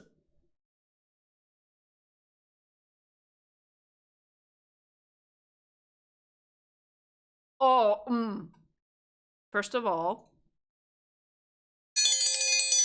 Chi-Chi's. That is like the most Oktoberfest-tastic dress I've ever seen. Massive, hulkamunga, humunga badungas, super long blonde hair, mommy, mother, mom. This is giving. I am your mother, and like, please put my head in your lap, thank you. I want to put my head in her lap and then look up and not be able to see the sky because it's like halfway covered by boob. Literally halfway covered by boob. Also, the dress is lovely. The dress, the cute little boots. Again, the fabric texturing in this is phenomenal. The little embroidered details that you can't really see them unless you zoom in, but like if you zoom in, it's like, oh god, they're gorgeous. She also has a nun outfit. Oh, forgive me. Ah! Her little face. God, I'm gay. Okay. It's funny how little screen time she's had in story, like literally 2 levels. Doesn't matter, you can get her. I want to turn her butter. Chat! Yeah. I'm suddenly craving milk. So am I. Give me milkies, milkies. That's so cute. The embroidery is gorgeous. Like, it looks very much, you know, very, very European, like German or Dutch along those lines, right? Like it's giving Oktoberfest, but so cute. It's giving Village Mommy. It's giving Village Mommy. I'm sorry, like it is. Like it's so cute. German maiden. And like there's like 3 layers to that skirt. They're all gorgeous and they're all like hand embroidered too. And the shoes have little stars. That, again, I'm so happy with this game because I zoom in and there's so much detail that like you just miss, but you can tell why it's there. It's so cute. Also, oh, her little face, her hair's so long too. S tier for me on this one. Oh, so pretty. German. It's definitely like an Oktoberfest kind of dress, but the hat and skirt makes me think it's Western. Imagine her coming at you with 2 massive juicy beers. I would just be looking at her jugs, I'm sorry. Those jugs. Cause like, you can't wear shirts like that with such an ample bosom because that's all everybody's gonna look at. I think that's the point. I think that's the point. Yeah, S tier for me, baby. 4 jugs, yes. 1 in each hand and then like the 2 in the middle. Why are the ones that with the most can expression look like she would bounce on your dick the hardest? Cause that's the MILF vibe! That's what I need. That's what I need. That's what I'm missing. Okay, thank you. A reverse 1999. I needed something for a character design I'm working on. That's what I need! I need that vibe. I needed that vibe. Thank you, reverse 1999. I'll work on it. I'll do it. It's for your benefit, things. God. Great tits. Great tits and adorable outfit. I would wear this. Lily got inspiration. I did! For the viewers guessing whether or not Lily Pichu's French and would make comments about her appearance. She's so cute. Not the live inspiration. Sometimes it gets you. Lily, you've never been to an Oktoberfest. The outfit there is the whole point. Can I get one? Best that hold the boobs like that make me feral. I want one! Granted, we might lose some men if I do that, but like, I want one. I want one. Anyway, this one's goated. This is not a name. You are making this up. Manu Babble. No, wait. Autocorrect got me.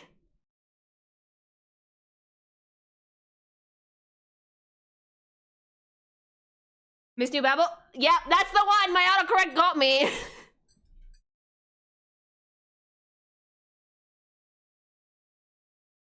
First of all, whatever those creatures are, I desperately want one. What are those? I want one. That is really cute. Your legs are matchsticks, but the fucking suit is amazing. Those are critters. Those are freaking certified creatures. I want one. I want one. Do they come in pink? Yeah, can I get them in pink? Dude, the pantsuit is giving... not pantsuit. The suit is giving rich. The suit is giving rich. Loaded. Absolutely swimming in money. Like, it's giving rich lady that has the weirdest pets just because she could. Like, oh, I can afford this. Dead ass. Are they dangerous? I don't know. But I can afford it. Like, money fixes everything. Accurate. Most people, baseball pitbulls right there. Look, he's drooling a little bit, but it's friend-shaped!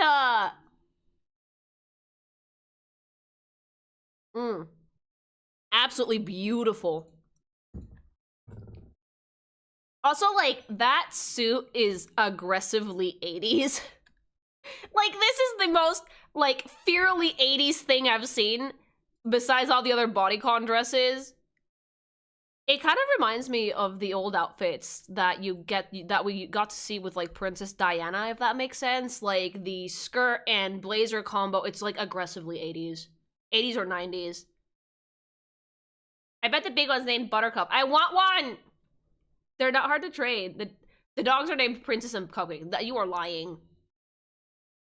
You are lying. I love it, though. Oh, the hair is also very 80s. Yeah, that, like, little, like, bob haircut with some teasing and a little bit of, like, lift. Yeah, that's very 80s. She does look like Diana. Yeah, a little bit, yeah. We can have critters in the wilderness now. I want one! Super cute. Great color scheme.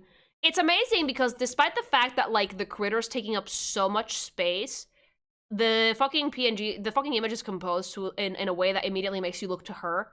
The leash leads right up to her on the little one, and the big one is drawn in a way that draws the eye to the character as opposed to just making you look at the critter. Pretty well put together, all in all, and the brightest colors are, like, at her neckline, so you don't really miss her. I like that. White and black contrast done masterfully. It's very well put together, very well done. Good composition, color, and shape-wise.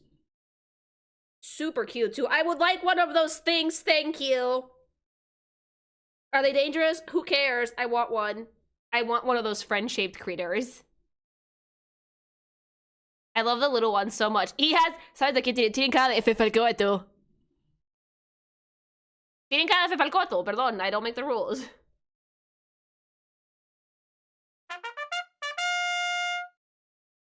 I came back to the stream to see SCP. This one. Thanks so much for the super chat. Yeah, look at it!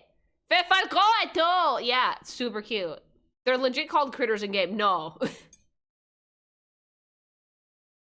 What gets attention better? White spot on black or black spot on white? Depends on what you need.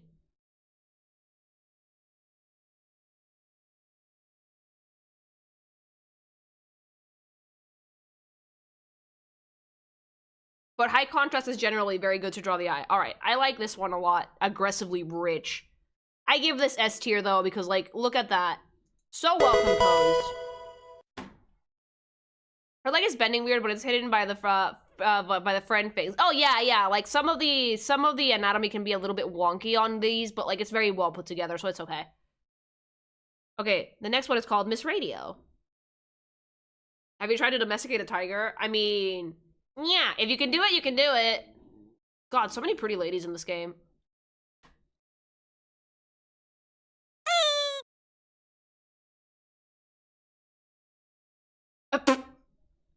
I was wondering when we were gonna get one of these. I was wondering when we were gonna get one of these. Let me guess, sentient radio. That's so cute. That's adorable. Like, it's so cute. The other 2-star. Like, you mean, like, the empty shard of glass that you guys yeeted at me last time? It's adorable. I like it. Very pretty. I love the flower. Just all around, a nice, cute radio. Let's move on. Necrologist is the next one. Probably dead people adjacent.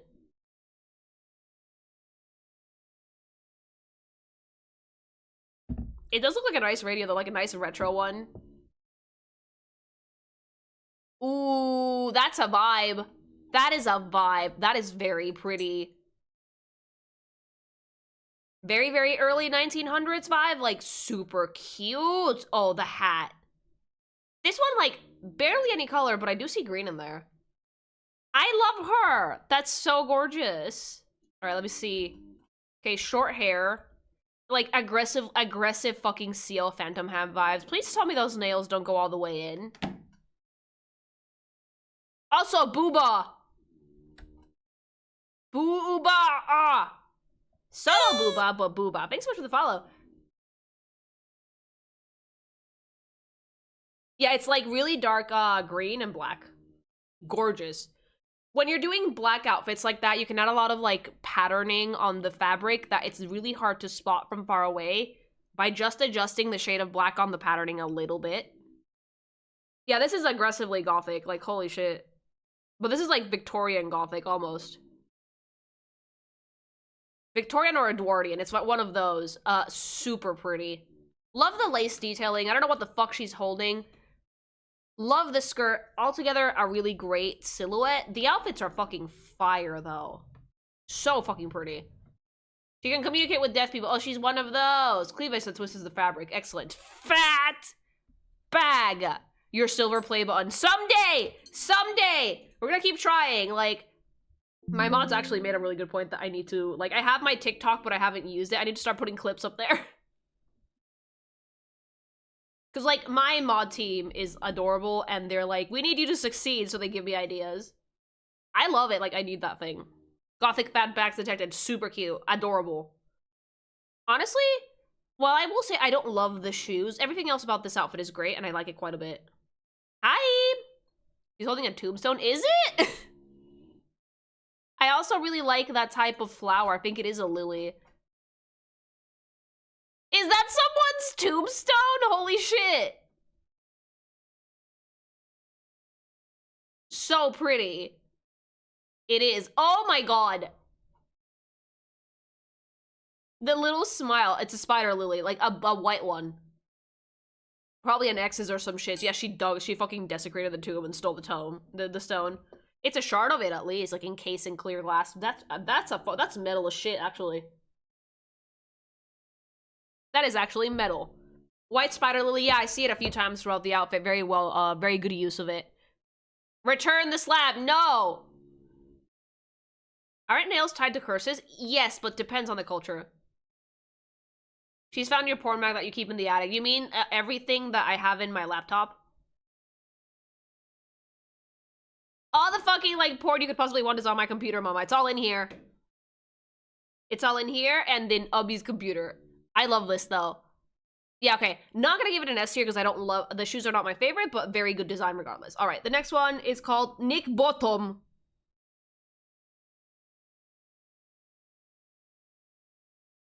Lily, your dog is snoring. Oh yeah, sweetie, can you wake up a little bit, please? You're being loud. I might have to move her bed so she's not that loud. She wants to be next to me, though. Hold on, I'm gonna move her for a sec. Give me one sec, chat.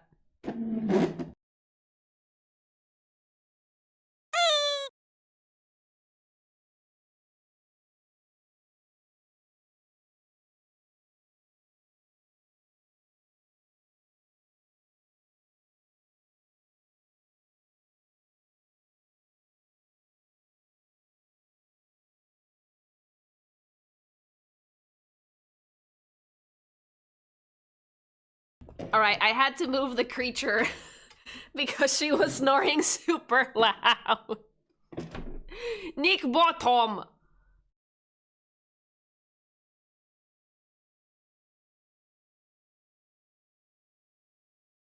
You moved your own critter. Yeah, I just picked up her bed with her in it and just put it to the side.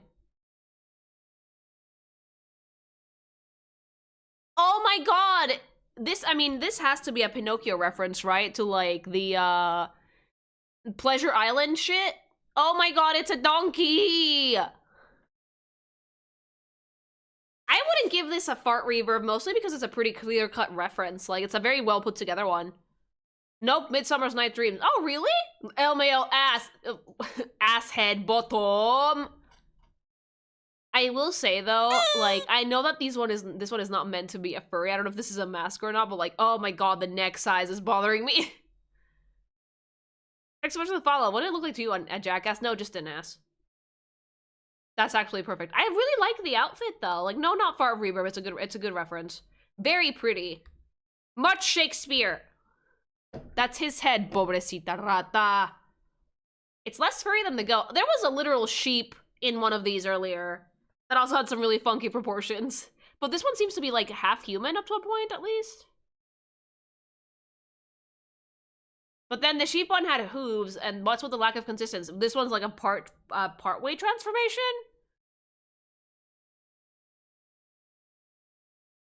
It's a barber situation, animal head, but completely human body. Oh, okay, okay. He looks actually cursed because of proportions. Yeah, this one actually looks like it's cursed. I do like this design. Not far rebirth, a pretty decent one. All right, the next one's called Noir.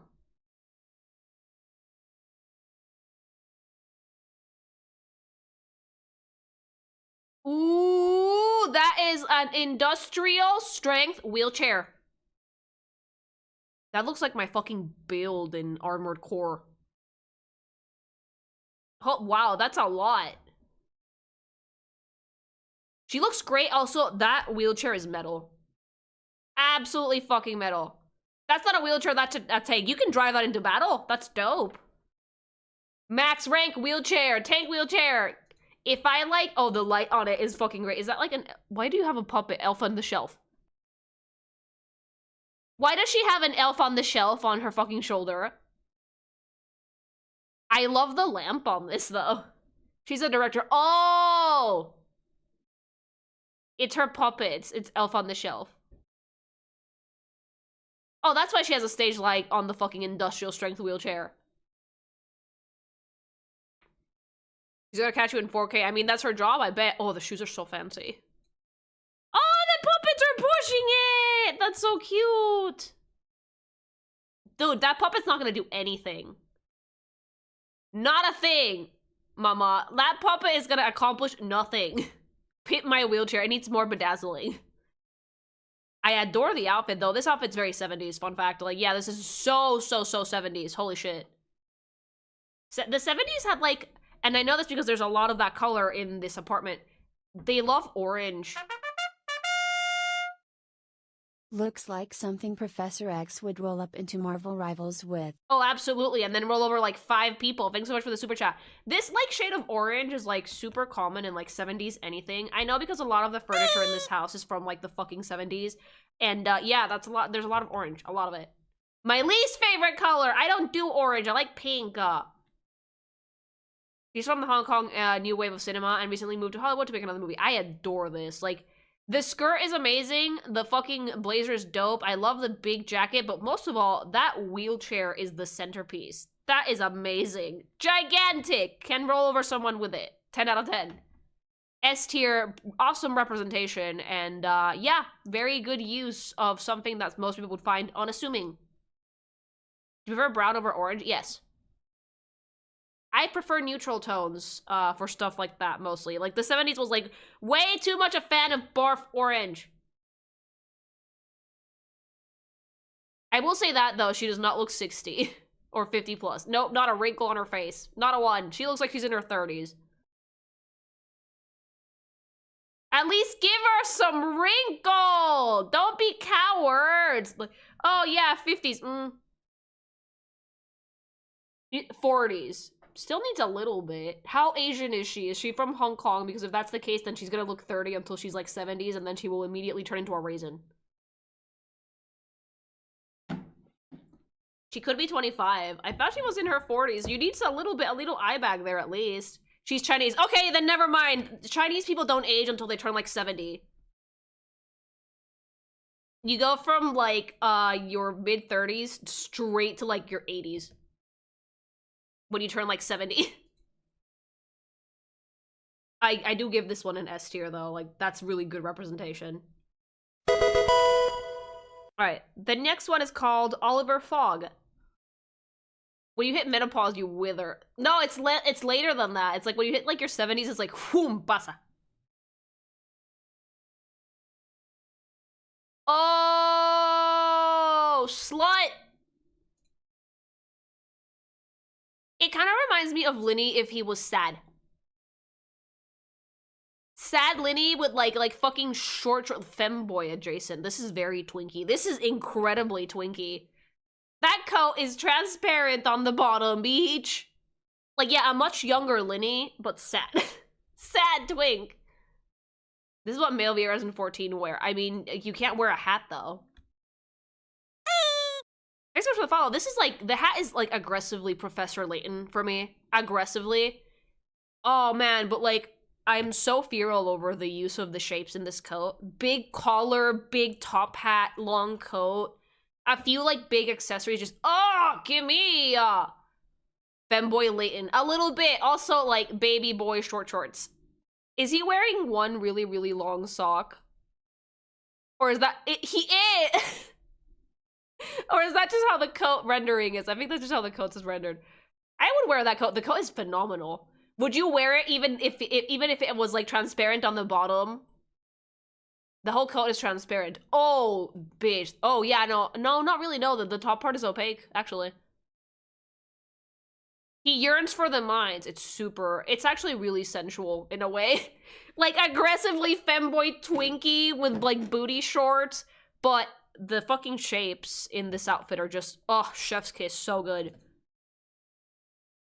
Look at him! Good use of belts. A nice little bit of asymmetry here and there.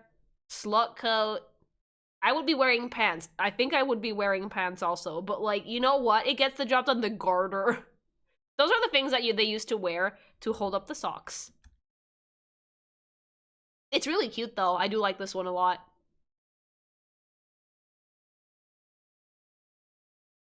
I regret that I have pictures that I have wearing shorts that are that short, but why would my mom buy me shorts like that? Oh, because back in the day, it was, like, really common for, like, little boys to just wear, like, much shorter shorts than what they do now. Like, believe it or not, shorts like that size were not that uncommon.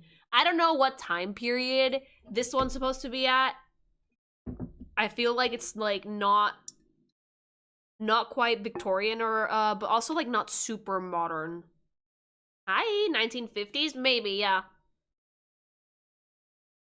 I have seen the fashion. Yeah, like, little boys used to wear, like, really short shorts like that in the 50s and 60s. I know for a fact because, like, there's, like, a picture of, around this house of, like, my mom when she was, like, a baby. And oh, wait, no, my grandma and her brother had, like, the little baby short shorts. 1930s or 40s, I think. Did heavy fog roll over London? It's so cool! I love the top hat. I adore the top hat. That's so cool. Alright, the next one's called Onion! I don't know what I was expecting. I don't know what I was expecting. I mean, yeah? Sure. It's an onion. I wanted it to be a fucking onion. I was expecting an actual onion, not a sexy lady with a bag on her head. Femme Scarecrow?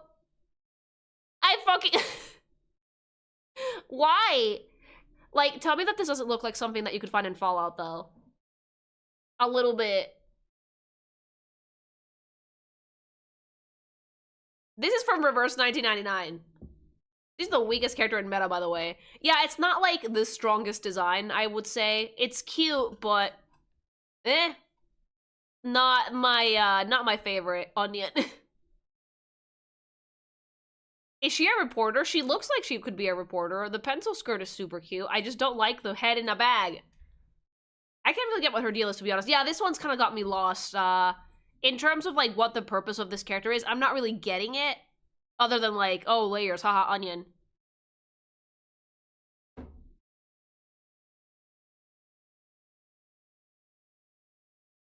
I think she has, like, a news channel. Yeah, the only way you can tell that is if you, like, see her name tag and her little, like, is that a microphone she's holding? Probably.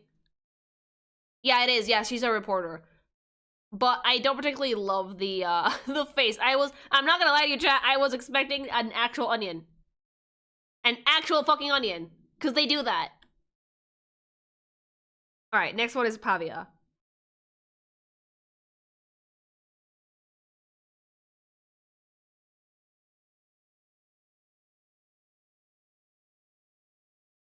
I played the game and I could not tell you what her deal is other than that she's a reporter, I guess. Daddy! Audible gasp! Where is it? Where is it? Audible gasp.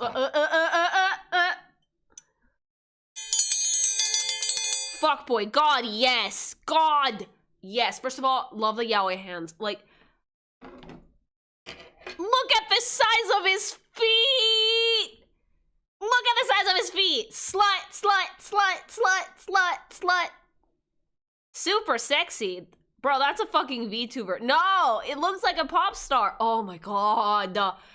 I don't know what's fucking selling me this. The fact that, like, I could probably see his whole nipple if he turned around. The pink glasses, the two-toned hair, or the leather pants. Ah! He belongs in a BL visual novel. He does! Oh, fangs. Hi. Can, like, I be aggressively straight for a second? Would. Dorito body, fucking fuckboy. The tattoos are immaculate. Ooh. Pink sunglasses, like fucking 30, yeah. A little bit, yeah. Oh my god, and half his shirt is like, oh, this is aggressively like late 80s. Half his shirt isn't tucked in, like late 80s or 90s. Black nails, like, ooh, the leather pants, mama! I desire this character carnally. Like, I need it! I need it! I need it! I need it. I love him. S tier. What's the tattoo say? I have no idea, but I don't care. It says big dick. Like, I don't know, like... Or it says soup. La cosa... it's in Italian for sure. La cosa rosa is mine. Boom, I own it now. Woo! That is a sexy one, chat. Yeah, I like this one. Yeah, that's good shit. Look at the size of his feet. The dick on this man that he probably had to, like, fucking, like, into his fucking pants because he's wearing leather. I'm very straight, but damn. Like, no, yeah, no, I'm bisexual and my straight is showing right now.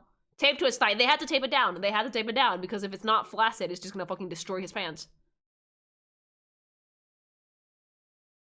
His fucking must be unreal. Oh, this dude looks like he fucks constantly. Oh, it's so sexy. I love it. Pulling off an outfit like this, chat, don't feel bad. You need to be a beanpole. Like an absolute fucking beanpole. Us normal people can't dress like this. Drowns in pussy and ass. Like, he can have as many dicks as he wants. Fuck, okay. Anyway, I'm getting distracted. Pickles. Pickles.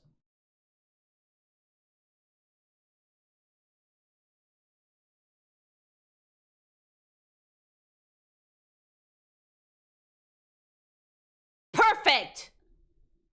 S tier. Yeah. Pickles? Pickles. Baby, baby. A creature. A creature! Ah! It's so cute! I love dogs. That is so adorable. Isn't this, like, fucking breed of dog, like, super hyperactive, too? Pickles! It's so cute, S tier Pickles! 6-star dog! This is a 6-star unit? My expectations were subverted. I was expecting a pickle, like Pickle Rick, not a cute dog. I was expecting a fucking Rick and Morty meme, and I got a cute dog instead, and I'm not disappointed, baby! It's a border collie, yeah. One gripe, not wearing boots. He doesn't need them. He's perfect. Everyone gives him gifts. I would give him gifts. I would be like, here you go, have 50 balls. It's so cute! Thanks so much for the follow. It's so adorable. It's a 6-star. You know, yeah, perfect. He's flawless. No further notes. Pioneer. It is a puppy.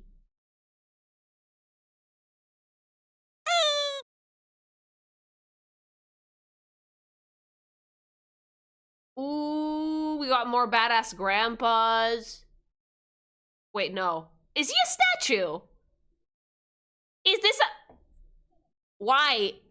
Dr. Ratio? Yeah, but not as mean, maybe? Statue of David. It's a mannequin. Oh my god. Is this like that movie of the mannequin that comes to life? Like, or like life size with like Tyra Banks, that like this fucking mannequin came to life and now he's dapper. Also, like, holy shit, that's drip. That is drip. That's such a good outfit. This is grandpa fashion. This is grandpa drip. This is like old school Italian grandpa drip. I love it. Men, take notes.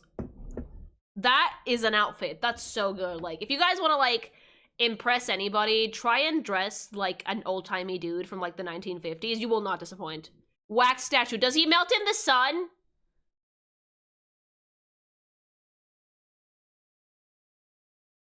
Looks like a paint bucket fell on him, too, though. Like, it's so cool, though. Look, it adds to the design, I feel. Nah, fuck suspenders. No! Suspenders are sexy. Eat it. The hat, the coat, the big scarf, the fucking, like, kind of loose pants, the shoes. That's so good. He's a fashion mannequin. You can even unscrew his arm. No!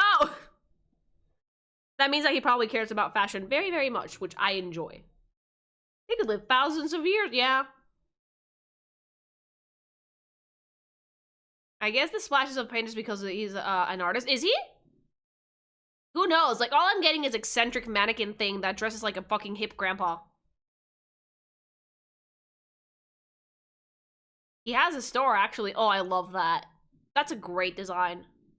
I was like, grandpa, and then I saw the texture of his face and I was like, plastic.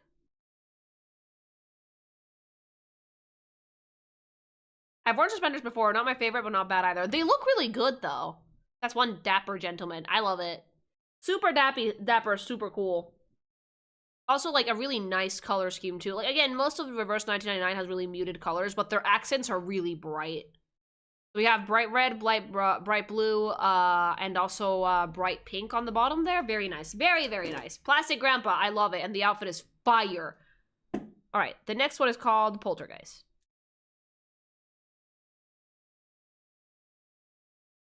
S tier, no notes. S tier, no notes. Like, I see a tentacle down there. That is, yeah. A very simple design at a glance, but now that I'm looking closely, did this character drown? Oh, did they drown? Yeah, like, she has, like, there's 3 legs in ah! Oh, that is horrifying. Nope. Yeah. 3 legs. Yeah. Like, oh, that is no. Okay, S tier because it made me laugh, and then I look closer, and now I'm spooked. Ah!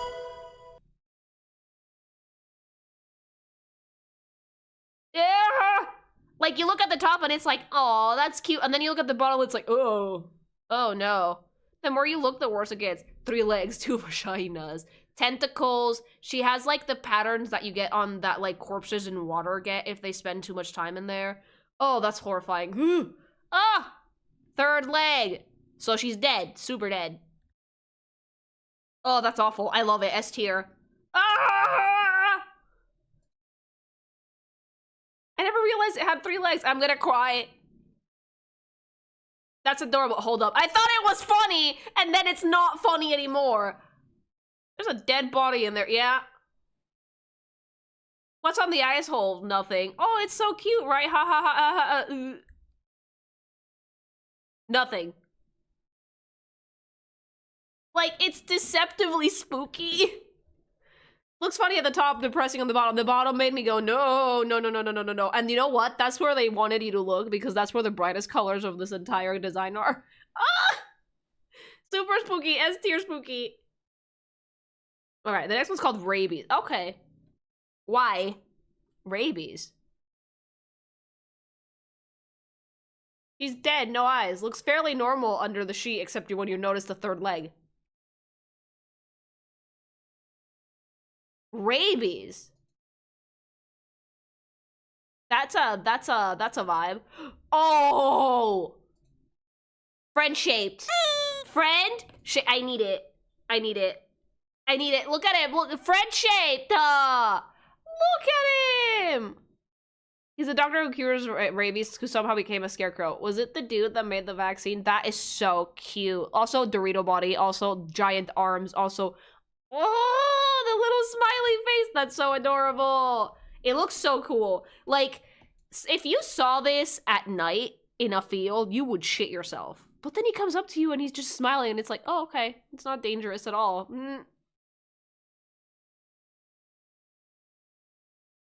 He absorbed the rabies. He's a friend.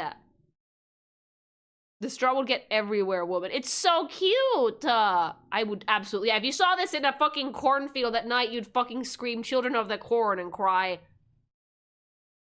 Ma'am, would you think this is a friend if it starts moving? Okay, I might have a different reaction there, but like, it's friend-shaped. Very strong Dorito body. Yeah, very good Dorito body. Like, very cartoonish Dorito body. I love it. Jump scare, but friend. Oh my god, the bird too. Oh, sweetie. gigantic shoulders. Like, that is like a comically fucking cartoonish fucking Dorito body, which you can do with shit like this, because again, he's made out of hay, but that's so fucking good. Really exaggerated proportions for characters like these always sell it, if you ask me. I like how round the top half is. It's friend shaped, but like, don't run into that alone at night. You will cry. Cartoon shaped body. He does look like a fucking something right out of Looney Tunes a little bit, but like horrifying a little bit. A handsome lad, kind of scary.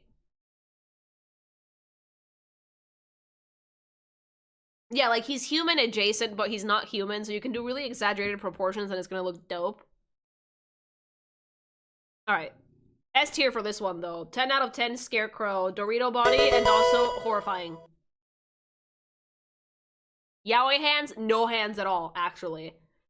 Alright, the next one is called Regulus. If it's not a wolf daddy, I'm going to fucking get mad because I cannot not hear Regulus without thinking, ooh, wolf. I am expecting either another dog, which would be great, or a wolf daddy, which would be even better. I forgot about you! I forgot about Regulus. I forgot about her completely. I forgot that's what her name was. I was like, where's the cute blonde one that you got at the start of the game that's like aggressively 1960s? There she is! There she is! I forgot she had a really weird name. And there's the apple! Regulus serves cunt. Alright? Regulus serves everything, and she also has like a ton of fucking like huge vinyl discs. Oh god, she has one of my favorite outfits in this game. It's so bright and it's so cute and so aggressively 1960s or slash 70s. It's so adorable! Pirate DJ is so cute. She's also kind of a bitchy. Like, she serves cunt, but I love it. Her watch, peace sign, all of the fucking CDs in her backpack, the giant keychain, the socks. Oh, the boots, it's perfect! It's perfect, I love her. Her accent is also super cute, yeah. I do remember, absolutely remember, when I first started playing this, that she was one of the first characters I ran into, and I was like, oh my god, she's so adorable. 10 out of 10. She's a reference to pirate radios. Regulus is the name of the brightest star on the Leo constellation. That explains the star keychain on her backpack. Radio pirate from the 60s who uses her own music to cover radio propaganda British used then. Also, she loves Dr. Pepper. Dr. Pepper was around in the 60s? The apple is there, too. Didn't she lose her collection when her ship shrunk? I do remember that bit. She was very sad about it. She's the first 6-star, I think. She's adorable. Regulus is a great design. 10 out of 10. Absolutely would. S tier. Fucking great. Big fucking shapes everywhere. Bright colors. Really good silhouette. Serving cunt. Love her. It's Dr. Pepper in canon. Oh, that's an unfortunate name. Yeah, Regulus does deserve the ST. She's so cute. Okay. We're moving on to the S's now, so Satsuki's next.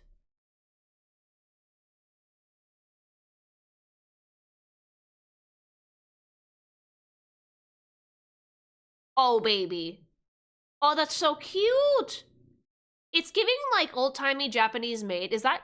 Oh, is that chains? Oh, okay. Why? Why is she so cute? She's handcuffed. Why? Oh, she has a tattoo. Very rare for Japan. The neck tattoo. Oh, but those manacles are sexy. Dude, that's a really, really beautiful pair of handcuffs. Holy shit, that's gorgeous. Yakuza, maybe? Maybe. Oh, but like, the Japanese maid uniform is the cutest shit. 'Cause it's just like the fucking kimono with a really pretty apron with ruffles and like Western shoes. The mix of East and West is very well realized here. I do love that quite a bit. Also, the pops of like royal blue on the back, 10 out of 10. I like her, and she's so pretty. The fucking Japanese maid aesthetic is fucking making me feral. I love this. So cute. I have questions also. I wonder why the fuck she's handcuffed at all. Adorable. She seems sweet. Like, she seems genuinely caring, and it's like, why are you wearing handcuffs? Unassuming, but, like, also looks like she will absolutely wreck your shit. Thanks so much for the follow, you guys. It screams criminal. Like, does she have a full back tattoo? She might, because, like, I see the tattoo goes around from the back of her neck. So it might be on her back. Is she like a Yakuza or something? There's also a little rabbit on her apron that's so cute. In game, she smacks enemies with the chains. That's adorable.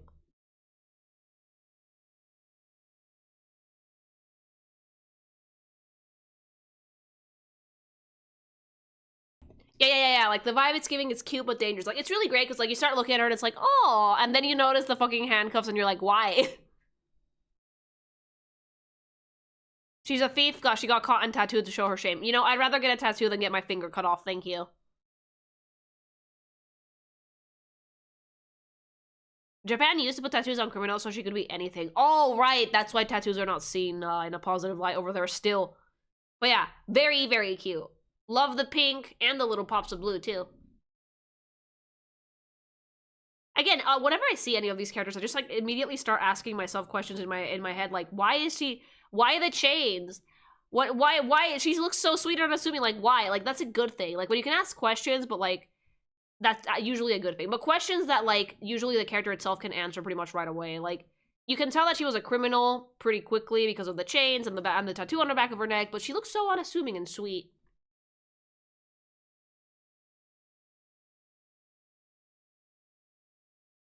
Alright, next one is called... Oh. Semmelweis. Or Semmelweis? If it's German, I have to pronounce that as a W. Semmelweis, probably. Yep.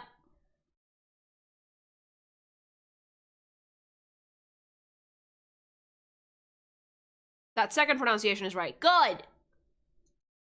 Oh. Oh, that is beautiful. That is fucking gorgeous. Tell me if it's not giving Bloodborne. Like, aggressively Bloodborne. The red is a bit too bright, but, like, aggressively Bloodborne in silhouette. She's so pretty. It's absolutely gorgeous, yeah. The ruffles, the cape, the really big hat. Like, it looks like she's about to welcome me into the hunter's dream. Are red and green complementary? I think so. If they're fully opposites on the color wheel, they are, but this green is very, like, muted, so it doesn't clash super bad. Dude, that's gorgeous.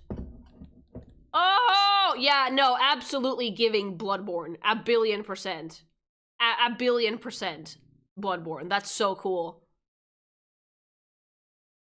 That is danger green. It's like Sheila's green. That's poisonous. Oh my god, the skirt is so good! I am going to cry. Oh, I love... Why can't we get clothes like this anymore? Like, humans, I swear to god, when I came here and saw your old-timey-ass media, I fell in love with it, and then when I tried to buy your stupid human clothes on your stupid human internet, I can't find anything like this. Why?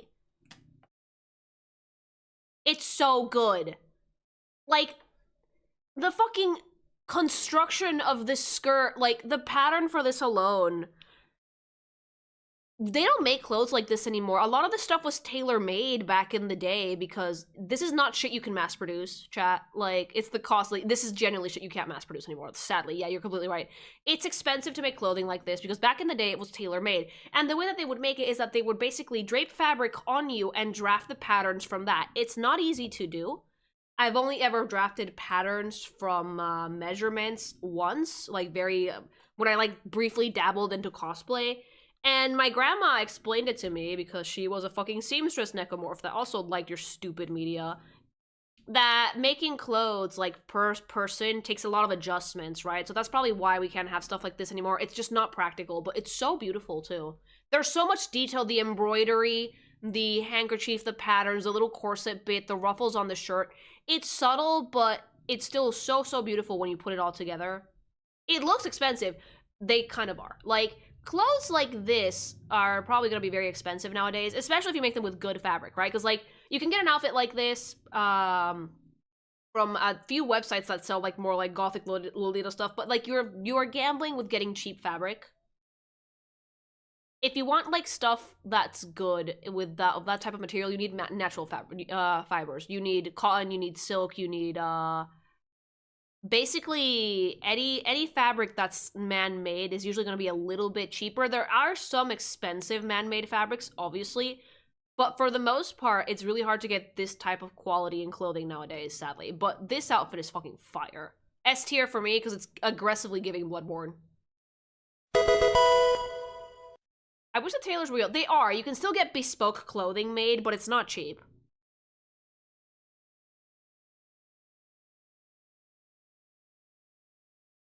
She was a normal person but got turned into a vampire. Oh. I mean, that explains the aggressive Bloodborne fit, actually. It takes a lot of time to make stuff like this, sadly, which is why you don't really see it anymore. You can still make them, but they're expensive. Clothes and architecture have become so Architecture is boring now! I can take clothes being a bit more boring because of practicality, but architecture is boring. Guys, there's like fucking 2 Gothic churches at like a close location to like where I am at, and those buildings inspire the fucking fear of God in you. Spain has a lot of those, actually. Like, if you fucking go to, like, any little town in Spain, you will find at least one somewhat Gothic-looking church. Nowadays, if you go to, like, a church in, like, a modern town, it's like, oh, it's concrete. Ugh.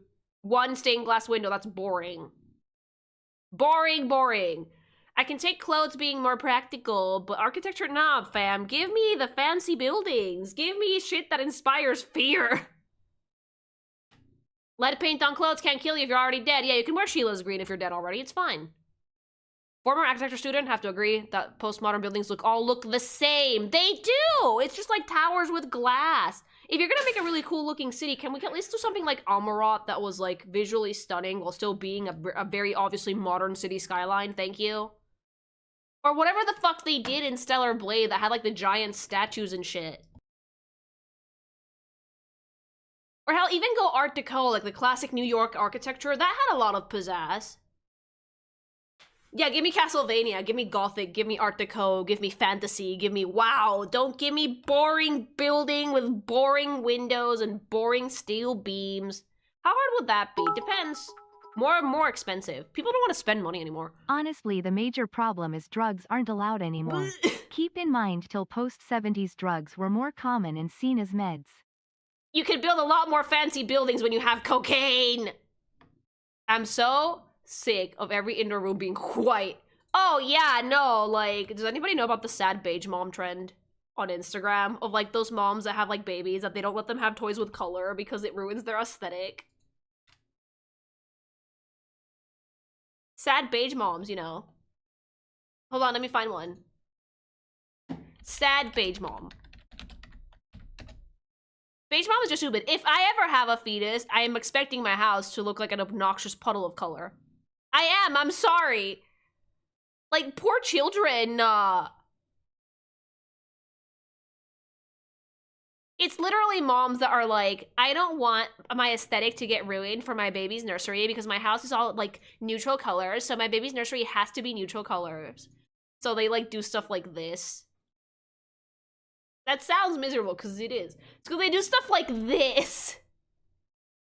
And, like, that's all the color the child is allowed to have. And that's like, dude, that's so boring. They're gonna go outside, they're gonna watch a Pixar movie and throw up because of overstimulation. The beige mom that painted the play school Christmas tree. Yeah, that's so fucking boring!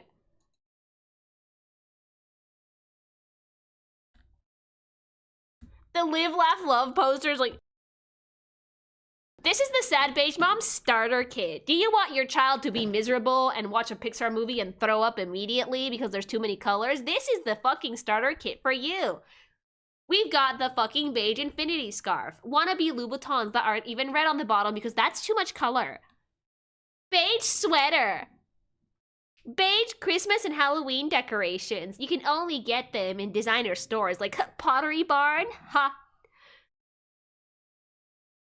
The wrap dress that makes you look shapeless and figureless. You're a mom. You don't need to look sexy anymore. Look like a towel. The live, laugh, love poster, because we all know that quote, even though we've never read the book. The fucking beige throw blankets. No one actually uses these. If I catch you taking a nap on my pristine couch with that blanket, you're gonna get thrown out on your ass. It has a book? I think so. Children's vision isn't sophisticated enough to saturate colors properly. They experience it more saturated than us adults. Color stimulates their vision's development. Yeah, isn't that the point? Isn't that why most kids' toys are super bright? Anyway, we got sidetracked. No sad beige moms here. Why are you doing that voice so well? Oh, I'm very used to it. Cause like I used to do it all the time when I was younger, but like the Spanish version era fresa, perdón. Okay, the next one's called Chamin. Coco Melon taking full advantage. Banned! Banned in this household. Banned things. Ooh, daddy. Daddy with the robot arm and the ridiculously beautiful hair. Dilf, yeah, daddy. Absolutely would. Yeah, girl. Absolutely, yeah. Ooh. Oh, that's so cool. Oh, that's badass. And again, the hair is gorgeous. See, this one is a good example of a character that has a lot of color, but it all kind of matches a similar vibe of saturation, so it's not too much. Is that an eye on the arm? Yes! Oh, that's so cool! Also, I can see the stump. I can see the stump and I can see the robot bits too. That's really cool. Oh, cowboy boots! Hell yeah! All brown but gray pop. Yeah, it's like more desaturated ochre type of shades, but there's still a lot of color here. It stands out, but it's not like glaringly bright. It's gorgeous. Is that a Chinese dragon mask? I don't know what it is. I think it's something a little bit more shaman adjacent, less China, a little bit more for me it's giving like Latam or Native American, I think. Yeah, the prosthetic looks dope.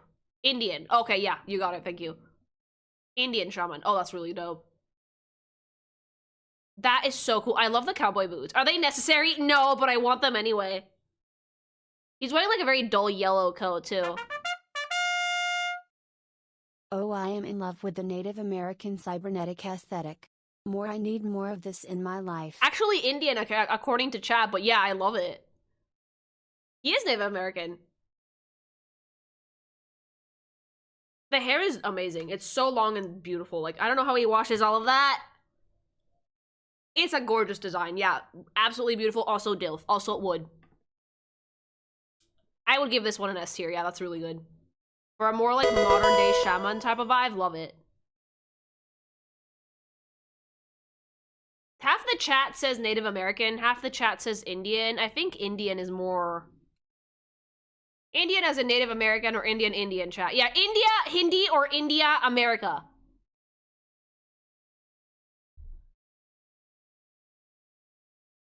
I'm willing to say he's Native American because of the cowboy boots. Hindi, oh. Hindi, Indian. Okay. We got confused because cowboy boots. Either way, great design, S tier. Oh, I think the next was my favorite. Sonetto. This is the character that got me interested in this game in the first place, because she has such a unique design. Look at her! Look at her! Big bows, pink, like soft colors. It's like giving circus performer, but like in the very elegant and subdued way. The checkerboard pattern on the fucking headband, the twin tails, the hair color, the fact that like the bulk of the color of this character comes from the hair. It's so pretty. It has such a nice silhouette too. Absolutely gorgeous. I love her. I love her so much. I also really like the subtle pink details on the inside of the ribbons on her coat. The really high neckline, the buttons, the fucking black and gray ribbons, the shoes, like, oh! Hold on, I need to zoom in. Oh! She's so cute! I'm gonna cry. Sonetto has an amazing design. Sonetto's the only reason I picked up Reverse 1999 in the first place, because I saw this character and I was like, hold up. This is a baller design. This is a great example of a design that is, deceptively complicated. It doesn't look very complex at a glance, but this design is pretty busy. There's pleating in the skirt, pleating on the sleeves, different patterns, different seam lines, ribbons, her like little wand thing. It looks like a pen, actually, yeah, a pen. Details on the shoes, the checkerboard patterns. It's a design that, like, if you ask me to draw this from memory, I can probably get you the base elements no problem, because that's the point. But it has a lot of detail, too. And it's something that caught my eye, because, like, right now the trend in character design, especially for gacha, has been busy, but very busy. So character designs that have, like, very clear, defined silhouettes like this, but they still have a lot of detail. They're kind of rare, I guess you could say. Yeah, like, the top part is, like, corset adjacent. I think it's a dress. Like, she's wearing, like, a dress and with pants. She's kind of giving circus performer a little bit. This is one of those outfits that's meant to be a little bit more historically ambiguous, because I see bits of this that could fit into the 1960s. I see bits of this that could fit in a more old-timey era. Bits that could be Victorian. Bits that could be, like, circusy, fantasy. But Soneto has a really good aesthetic to start with. Mostly monochrome color scheme, really bright hair, just pink details here and there. It's very well, it ties together super nicely. I really love this character. She also has, like, yellow eyes, I think? She writes spells. Yeah, I forgot about that. I think it's just really, really, really, really high thigh highs. Yeah, except it has, like, a ruffle on the bottom, right? I think it's a glass tip pen. I think you're right, yeah. Hold on, let me zoom in and check. I've always wanted one of those, except, like, I don't write ever, so I don't need them.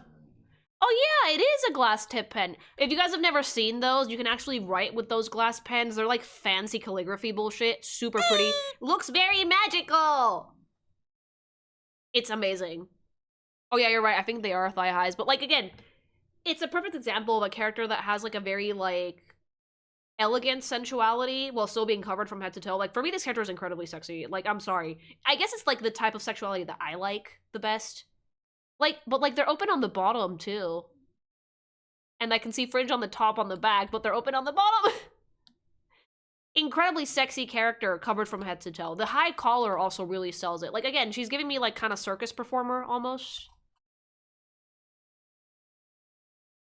Like, yeah, it's very alluring. I love it. Like, she's also, like, flat, not flat, but, like, she's very, like, petite body type-wise, but at the same time, it's very cute. Thank you. Yeah, this is the character that made me want to try out Reverse 1999. Like, S tier for Soneto, no further notes. ¿De qué parte de México eres? De Ciudad de México. I'm going back on Monday. I cannot fucking wait. For food. Alright, after Soneto we have Sotheby.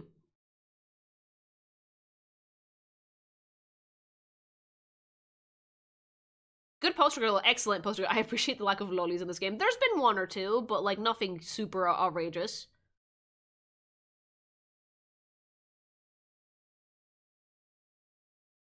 Oh, no. Oh, bitch. We went from, like, one top tier to another. That is beautiful. Why can't we get clothes like this anymore? That is so pretty. Like, ugh, she looks like a doll. The giant bows, the big ruffles. Like, again, this Gaia school of character design, right? Really big shapes and, like, really exaggerated proportions for things. Playing, like, one of the best things, if you will know you have a good design on your hands, chat, if you want to see it in motion. I want to see this animated. I want to see this move. If you see a character and you're like, I want to see this moving, you're usually on the right track, with at least in, like, shape play-wise, because it means that it's very eye-catching. Oh, it's so pretty! She looks like a doll! She looks like a doll, but, like, she also looks like she would low-key call me a slur. That facial expression is like, yeah. Yeah, the drill, the fucking big tight curls on the hair, the feathers, the roses, and again, great use of color because it's mainly that, like, that very muted green with some pops of warm tones with that orange and that roses and the roses in her hat. Absolutely fucking gorgeous. She would call you a filthy peasant, so she would call me a slur on the shoes. Ah! The shoes are gorgeous. The shoes are, like, giving, like, French Revolution. She would call you a slur in the most backhanded way in the most posh accent imaginable. Yeah, but sounds about it. A little bit older than Victorian, like, 18th century almost, in the shoes. I don't know about the rest of the outfit, but, like, the shoes are giving 18th century. She's, like, rich girl, but she's very nice. She looks like she would call me names. She's, like, the nicest little critter, but she looks like she would call me names. That orange goes everywhere on that design. It almost cuts the whole shape in half. Almost, but thankfully it's tied with that bow in the bottom there, so it doesn't... If that, like, orange ribbon ended on white, it would be jarring because it would cut the flow of the line, but thankfully they ended it on another orange ribbon. It's composition-wise, it's really, really good.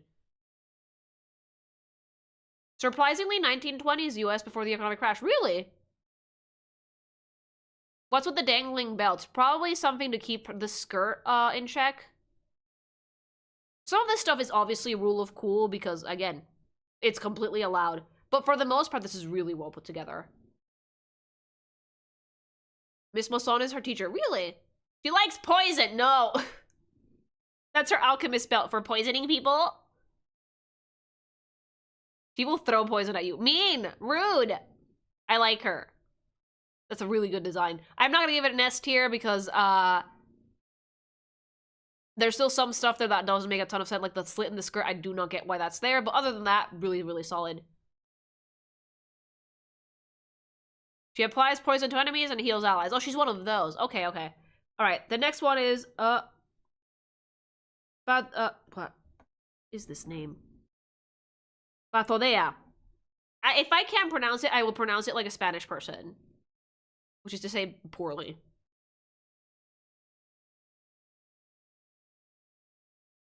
Oh, 90s. 90s kid. 90s kid. What is that name? I was not expecting someone that looked like she was like aggressively from the 90s. Like the baggy jeans, the crop top, the big backpack, and the hoodie tied at the waist, and like 50 billion hair clips, aggressively 90s. Aggressively 90s. Like, holy shit. I was much younger necomorph in the 90s, but like, dude, that is, like, so spot on to the fashion of the era, it's not even funny. The pink sneakers. Also, I love the hair. The pink sneakers are probably my favorite part. I want those. I want those shoes. Where can I get those? I want those! The big... Oh, the boxing gloves. Yeah, this is, like, aggressively 90s. Oh, it's so cute. The big fucking sneakers, the hoodie. Oh, my God. It's a fit. It's a vibe. I love these outfits because, like, this looks like the type of shit that anybody could wear. While still fitting a gacha character archetype, because it has, like, a little bit more personality than, like, just your average person walking home from school. It's fucking great. If I had been, like, a little bit older, because I was, like, born in the 90s, I would have dressed like this as a kid. Although my mom would have never allowed the crop top because she would have said that's slutty. A necomorph in a crop top and you think that's slutty, mother. That open bag gives me anxiety. That open bag screams preteen. That open bag screams, I left the house like this, I didn't even look. Her homework is probably on the next block over by now. I love the googly eyes, it's so cute. Alright. The next one is called Sputnik. Please just be the satellite. Please just be the satellite. Please, that would be so funny. Please, please, please, please, please, please, please. If it's the satellite, I'm calling it S tier right now. Please, God, be the satellite. Nobody tell me. If you tell me I'm going to fucking slap you, I will have the mods slap you, I swear to God. Please be the satellite. Perfect. Perfection. Yeah, S tier. No notes. It's just the satellite. That's it. It's just the satellite. It's just the fucking... Yeah. Why? I saw the name and I was like, is it gonna be a waifu or is it just gonna be the satellite? And knowing the fucking history of the fucking characters I've seen on this game so far, I was like, I was hoping and praying. And I'm so glad I'm right! Now overanalyze her. I can't, she's perfect. It's Sputnik. Is this a character? You're looking at the best character in this fucking game. Is this Sputnik? 6 stars, bitch. Are we talking about the reflection of the earth on her body? Oh. That is rendered with a lot of love. Is Sputnik still up there? She's spherical. I love her. Nope. No, it fell. No! That's so cute. Dude, I love this fucking game. Why? She's in America now. Give her back to the motherland. Alright. The next one is called Sweetheart. Oh, deadass. Dude, it's so cute! I love Sputnik. Just like dead ass, just the satellite. Nothing else, just the S tier fucking. Oh yeah. Oh yeah. Yeah. Okay, I can get behind this or in front of it, wherever she wants. Holy shit.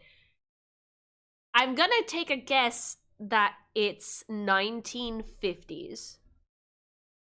1950s to 1940s based on the patterns of the dress and the hairstyle and sunglasses. That is dope. That is giving like Marilyn Monroe in a more badass way. Absolutely would. Like a more badass Marilyn. Ooh, that's such good outfit construction too. Like the fashion nerd in me is geeking the fuck out. I apologize, chat. I really like the amount of research that went into these, because getting the fucking fabrics for this right, like, not just the patterns, the textures. You nailed the description, thank you. The textures, like, this type of gingham, this is called gingham, you fucking bumpkins. This pattern design is called gingham. It's very common in picnic tablecloths and whatnot, but printed cotton was more common in the 1950s, so a lot of people had clothes made out of it, right? And this is when like clothing was like becoming more widely mass produced. So the satin gloves, the fucking gingham dress with like the fucking 3 giant buttons, big earrings, the mole under the eye, like this is very obviously a Marilyn Monroe reference. The fucking big googly moogly sunglasses, because we just learned how to make plastics. We're gonna make some wacky shit. Nightclub singer all the way. It's fucking gorgeous. The cane. Oh, I see this. Yeah, gay. Oh, bitch. Thanks so much for the follow. Oh my god, I'm gonna cry. Also, like, the shoes are adorable, and I love the very not subtle, like, is she wearing a cone bra? I need to check. Booba? No, but, like, back in the 1950s, the shape for boobs was, like, conical. It wasn't, like, round and soft like it is now. The rest of her undergarments are solid. There were a lot of garter belts and a lot of stockings back then. But for the most part, the shapewear that women used to wear, way more cinched at the waist, more corseted, and there were bras, but they were, like, conical, right? It's a great thigh squish. But yeah, like, I'm really impressed with the amount of research that has gone into the historical fashion aspect of this game. It's amazing. That's absolutely... That does not look like a 17-year-old. Your argument is fucking invalid. That is fucking gorgeous. Absolutely beautiful. Absolutely beautiful. Love the patterning.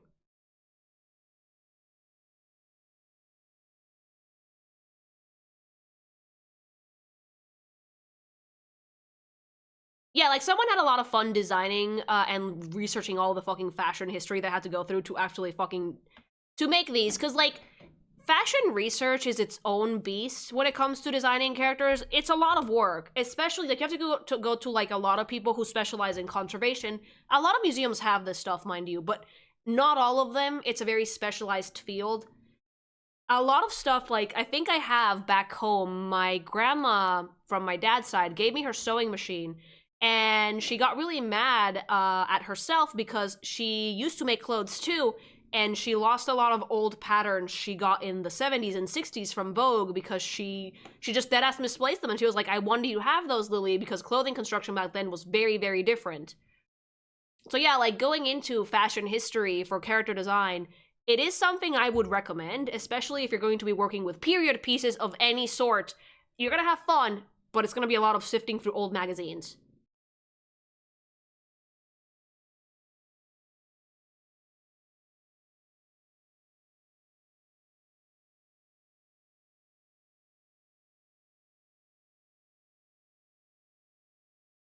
But yeah, great Marilyn Monroe reference, S tier for me.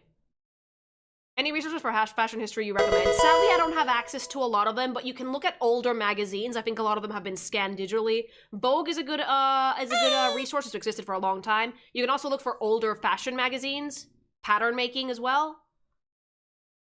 Yeah, this one's an S tier for sure. Okay, the next one is called Tenant, like David.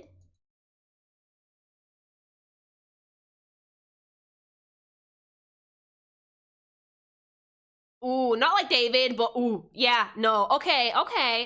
This is what they should have done for the Femme Helsing in that stupid, gender-bend waifu game. This is what I was picturing, like, when you guys said, like, there was, like, a Femme Helsing, this is what I was picturing, like, yeah. Aggressive suit, aggressive lady in suit, love it. Absolutely beautiful. It looks like a vampire hunter. Yeah, it does. It does. She likes women. Who doesn't? Gorgeous. Ooh. Okay, yeah, this is giving Prohibition era completely. Keep in mind, women didn't really wear pants back in the 1920s. Some of them did, but for the most part, it wasn't like a thing that they were seen well for doing. Like, can we just say that like the oversized jacket is a vibe? It's giving pimp. Very aggressively Prohibition era fashion, for sure, yeah. You can tell by the cut of the pants, right? Very straight-legged, very like wide. They weren't skinny. The more like form-fitting pants are a more modern thing, chat. Like for the longest time, men's pants were very wide, very straight-legged, very wide. Bell bottoms were more of a 70s thing, but for the most part, like the thing like the skinny jeans, the skinnier pants, those are more new. I think, and I will say this with all the love in the world, if you are a man and you like to wear skinny jeans and you're not a beanpole, stop that right the fuck now. No. You're junk, no. A guy will almost always look so much better with a fucking straight or boot cut pair of jeans. You do not need skinny jeans, alright? We don't need to see your little stick legs, especially if you skip leg day. Wear wide-legged trousers. They always look good. She's giving lesbian mafia leader. She is! Also, the red is dope. Oh, and the suspenders. Suspender over the titty. I don't like skinny jeans. Good, you shouldn't. Alright? I don't wear skinny jeans, because, like, I don't think that they're flattering for anyone except for, like, super beanpoles. Mafia boss for the win. I love the hat. The red, like, again, red, black, a little bit of green. That's it. You don't need anything else. Great design. Suspender over titty is oddly great. Yeah, like, that's the funny thing, right? Those pants don't need suspenders. Because they're very high-waisted. But they add to the aesthetic, so I appreciate them. Also really like the shoes. And, like, again, the lining of the coat being a different pattern, you do see that nowadays, but making, like, the lining of a coat was, according to my grandma, an exercise in fucking patience, because you basically have to cut the patterns over again and sew them back in and, like, flip the garment over. It's like making plushies, but way harder. Oh, my exercise routine right now is fucked. It's just walking a little bit, because I've been, like, planning for a trip. Reverse 99's no shoes. They do. They have really, really good footwear. I greatly appreciate it. But again, whoever did the fucking research, whoever did the department of fucking, like, research and ideation for these character designs deserves a raise. They did a really good job. Getting, like, this amount of fashion history knowledge to the point that, like, you can notice details in the fabric's texture is not easy. Like, those are, like, some heavy wool pants, mama.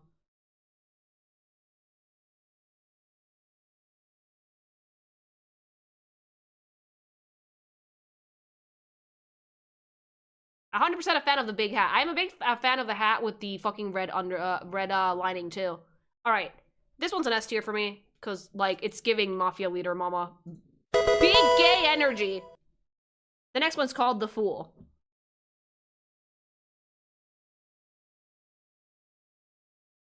The character designer 100% has a degree in fashion. It reminds me of the Bayonetta character designer. Oh, that is gay. If I could have picked another aesthetic for Lilligoth, it would have probably been, like, psychotic clown. Aggressive. Like, I love that. I did have, like, a jester doodle for Lilligoth that I never finished. I should probably finish it. That is so cute. Is it a guy or a girl? Who knows? They're amazing. Ah! Slutty clown. I love them. I love them. For me, this is like true androgyny. I'm pretty sure it's supposed to be a woman, but like the hands are really big and the fucking silhouettes are ridiculous. This is, oh mama, this is peak. They dead pussy overdrive. Dude, it's super, super androgynous. Oh my god, I'm gay. Or straight, who knows? I love it. We need to see more guys with corsets, chat. Like, dead ass. Also, the blue rose next to the orange hair, chef's kiss. It looks like a psychotic bee. Is it a guy or is it a girl? I don't know, but it's amazing. It's so me. Yeah, no, like, I'm into this. I am completely aroused by this androgynous mastery of a character. That's beautiful. Corsets are a bad rep, but they were never as bad as we think. No, corsets were not designed to, like, fucking knock the wind out of you. Fun fact, I have one back in Mexico, which I should really take with me because it's very cute. They're not supposed to knock the wind out of you, you know? They're just supposed to, like, hug you. They're supposed to, like, accentuate your waist, nothing more. Yeah, like, it's such a good outfit. Like, the hands look almost monstrous. It's like, and also the posing is great, because, like, it shows off how tall and lanky the character is. I think the squeezing thing was a fad. Yeah. Either way, there's still a whole... Yeah! This is good non-binary. Like, the characters that make you question what gender is this, but they're also attractive, that's for me peak androgyny. It's the ones that it's like, are you a guy or are you a girl? I don't care, you're pretty. That's the ones that I go for, usually.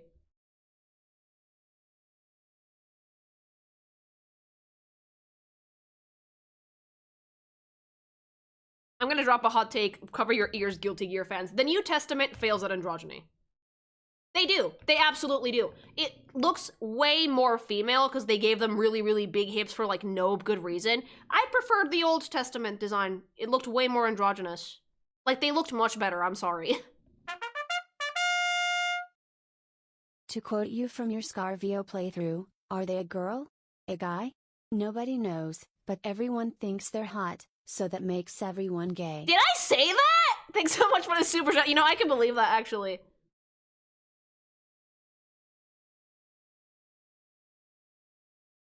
Oh, by the way, Testament's design for Guilty Gear Strive, it's not bad. I actually really like it, but I just don't think it's androgynous anymore. It's really cool, and I do like their voice, but for an androgynous character, not very androgynous anymore. A good design, for sure. Not very androgynous, though.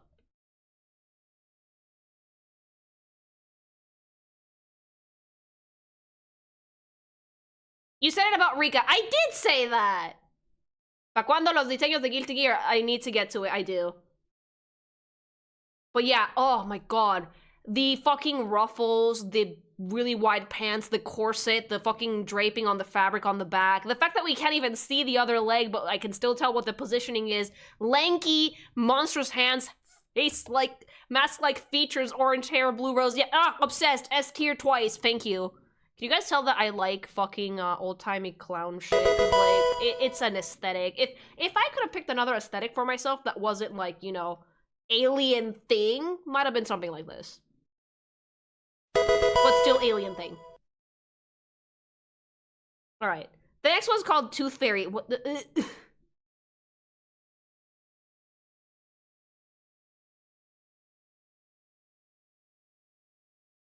They look a little scary. I think that's by design.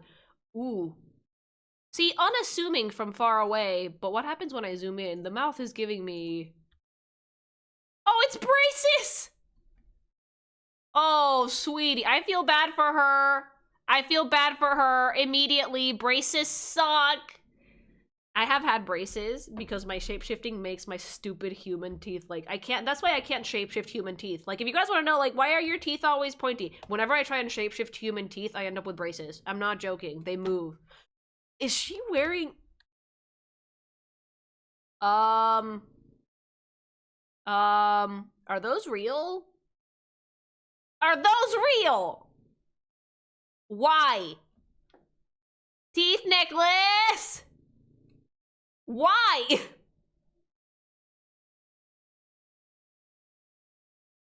Oh my god, that's horrifying. What is in that jar?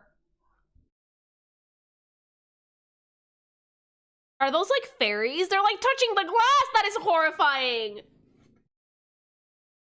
Tooth fairies. Oh god. She just collects teeth and she eats fairies with the oh. They heal everyone that eats them. Oh my god, they're dead. Ew. I kind of love that. Psychotic. Psychotic. The headgear is really cute though. Like, but yeah, braces suck. I've had braces like 3 times because again, whenever I tried to shapeshift human teeth, I ended up with braces. They just moved. Gallica, leave. Yeah. She uses the fairies as medicine for children. How does she collect them? She wears braces to protect her teeth because the tooth fairies want to steal her teeth. Well, she's eating them! I think the least she could do is give them a tooth or two. The headgear can retract so she can talk normally. She doesn't even have a tooth disorder, just so tooth fairies don't steal her teeth. Why would they want to steal her teeth? She's sweat, though. They deserve it. I believe they literally come to her. They actively hate her. Do they come to get murked? Because they're little bastards. Because she ate one and she got cursed. Why would she eat that? How would she eat that? Because they're assholes.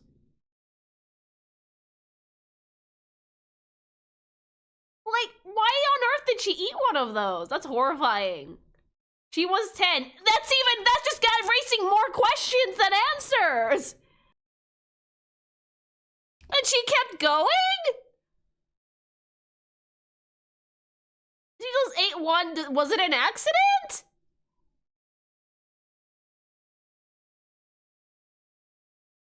She's not afraid to experiment. Because she's a psycho, apparently. You wouldn't know.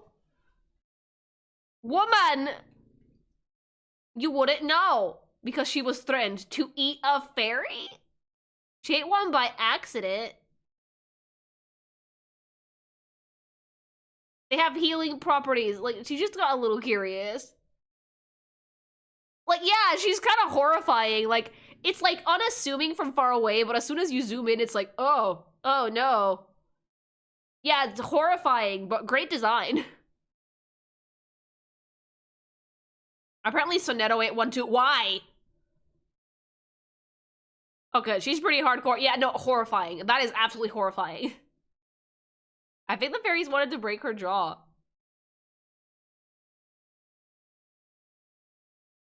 Black jacket. Yeah, like, she looks spooky. She has a scary vibe because she got released during the horror event. Clearly. What that mouth do is unspeakable. I don't think she can do anything with that mouth. So the braces are jaw armor? Probably. It says that the fairies taste like mint and dried plum. I would not eat a fairy. But she looks good. Okay, the next one is just called TTT. What the fuck?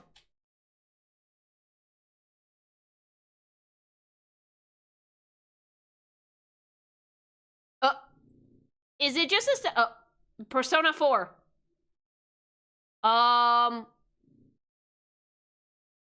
Do I want to know?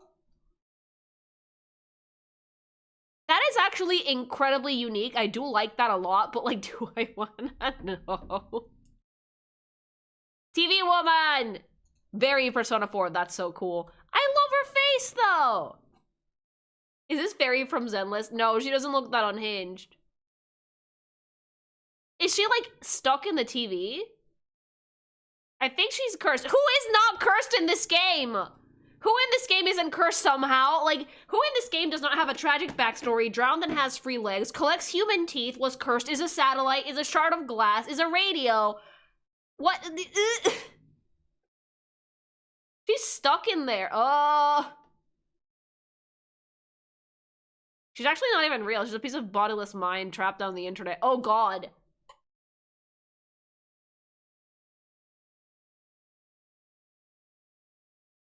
I think that she exists in cyberspace. Okay, so she wasn't like a human that got trapped into TV. She just was born like that. Arcanist goes through some shitty stuff. Magic in reverse 1999 seems fucky. Yeah, she was born that way. Oh, okay, that's better. That's less cursed than how did she end up in there? Like, yeah, okay, this one's good. The concept is actually fascinating. Looks like a schoolgirl from like the 70s though. Like, if the headsets are anything, if the TVs are anything to go by, they seem to go, like, from the 1970s to about late 80s. She tries to spy on people. I think she could probably do it easily. A guy jacked off into a socket, and then this was born. 70s VTuber. 100% VTuber. Like, yeah, completely. Very cute, though. Great design. I think that the bulk of the design work is on the TV screens themselves. I like it though because like they don't distract too much from the character's color scheme, even though the TVs are a part of it. It's great. So the game, when she's like attacking, is it just dead ass a stack of TVs? Is it like, is the unit just dead ass a stack of TVs in game? Is that how the chibi works? Yes. Oh, that's hilarious. You know, I really like how creative this game has been. So like usually with gachas, like there is creativity, but after a while, things start feeling a little bit stale. So far, most of these designs feel pretty unique. She electrifies people. Oh, God. It's a TV that shoots lightning. My nightmare.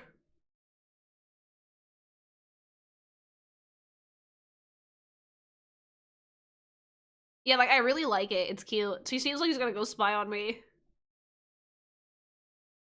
1999 is very creative with its designs, very unorthodox. Oh yeah, like I've seen a lot of stuff that I normally would never see in other gachas, like the fucking satellite. Like, the fucking satellite is one of them, and like the shard of glass, some very unique animal characters. All in all, a lot of these characters are very awesome in terms of variety. All right, the next one's called Tuesday, just deadass Tuesday. Okay.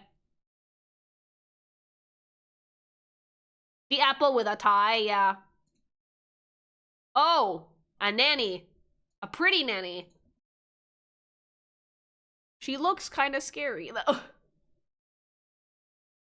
Yeah, is this one from a horror event? Because she low-key looks horrifying a little bit. She looks dead. Scary maid. Oh, okay. Like, what is she holding? Chat, what is she holding? Is that a baby or a fucking eldritch being? Yeah? What do you mean, yes? A Bloodborne boss. There's a lot of keys there. Oh, there's like scales on her uniform.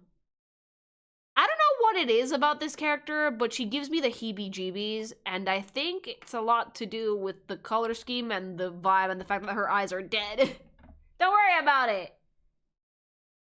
Kind of both. A baby, quote-unquote. Oh, no. Or a dead baby. Like, she looks horrifying. So pretty, but horrifying.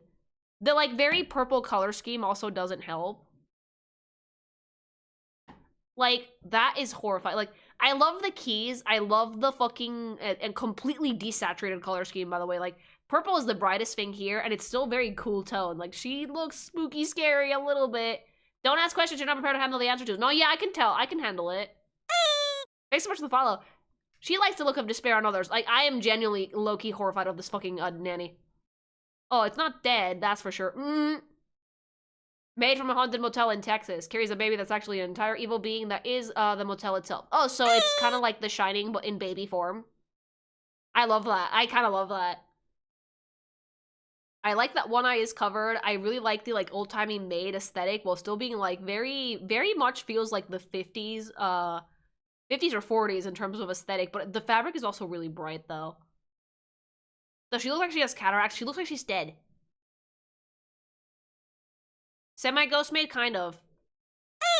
Thanks so much for the follow. The baby is like a little purple alligator. No, they'll make it cute, make it mysterious and spooky scary, but I like this one. Yeah, I like this one a lot. Alright, the next ones are called... I think this one... No ranking for this one. I think the next one is called Twin Sleep. Oh, please don't be horrifying. Please do not be horrifying! So many of these designs have been like low-key cursed, chat.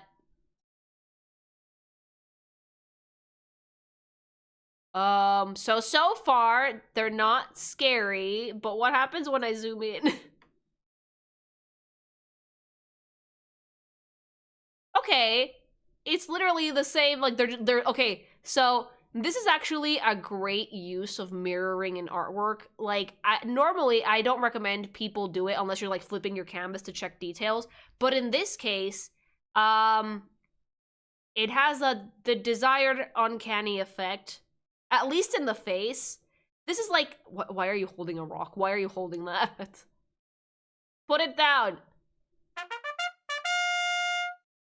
Come play with us, Lily. No, thank you. Thanks so much for the super chat. Like, one of them is holding a rock, right? But like, when a character is mirrored like that, oftentimes it can come across as really uncanny. That's why if you mirror anything... Go back in and add some detail hand-drawn so there is some asymmetry in there so things don't look off-putting, if that makes sense. It's their lucky rock! No! She's ready to throw that shit. Yeah, she wants to fucking draw blood. These two little girls look normal enough. Something about them feels a little uncanny, though, because that might just be because I know about Reverse 1999 by now, and I know that a lot of shit is really cursed. Okay, I will play with the creepy twins. No, takesies backsies. No. They just want to put you to sleep. With a rock! They were based on the Shining twins, but they wear the outfit for the boy in the Shining. Yeah, like, they're wearing, like, one of Danny's outfits in the film, but, yeah, very clearly based off the Shining twins themselves. That's not spooky scary at all! They're gonna bash you and steal your wallet. They are going to kill me. I think it's the expression. Yeah, the expression is like they're smiling with their mouth, but not with their eyes. Also, in their wilderness text lines, they may or may not drown small animals. Serial killers! Great! Great! Fucking serial killers in the next... I think that rock is a cat monster. Serial killers in the making. Lovely. Ugh. That is awful. The thing that's uncanny is that they're truly identical. Oh yeah, like, they're dead-ass mirrored. Like, again, the illustration is mirrored, at least in the face, and, like, to a T. I caught it, I mean, oh yeah, that thing, it's not a rock, it's like a fuzzy thing. Like, yeah, they are really cute, but something about them is kind of uncanny. Do they both speak at the same time? All creepy. I do like them, though. If you cover their mouths, their eyes look bored. Yeah, like, they're smiling with their mouth, but not with their eyes.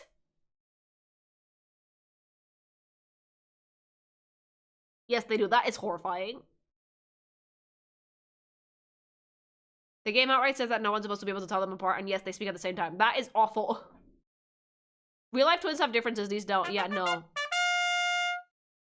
Can Husband Mission play Devil May Cry 3? If he doesn't, I will. Thanks so much for the super chat. Alright. The next one is called Ulu. Please no more creepy shit. My heart can't take it.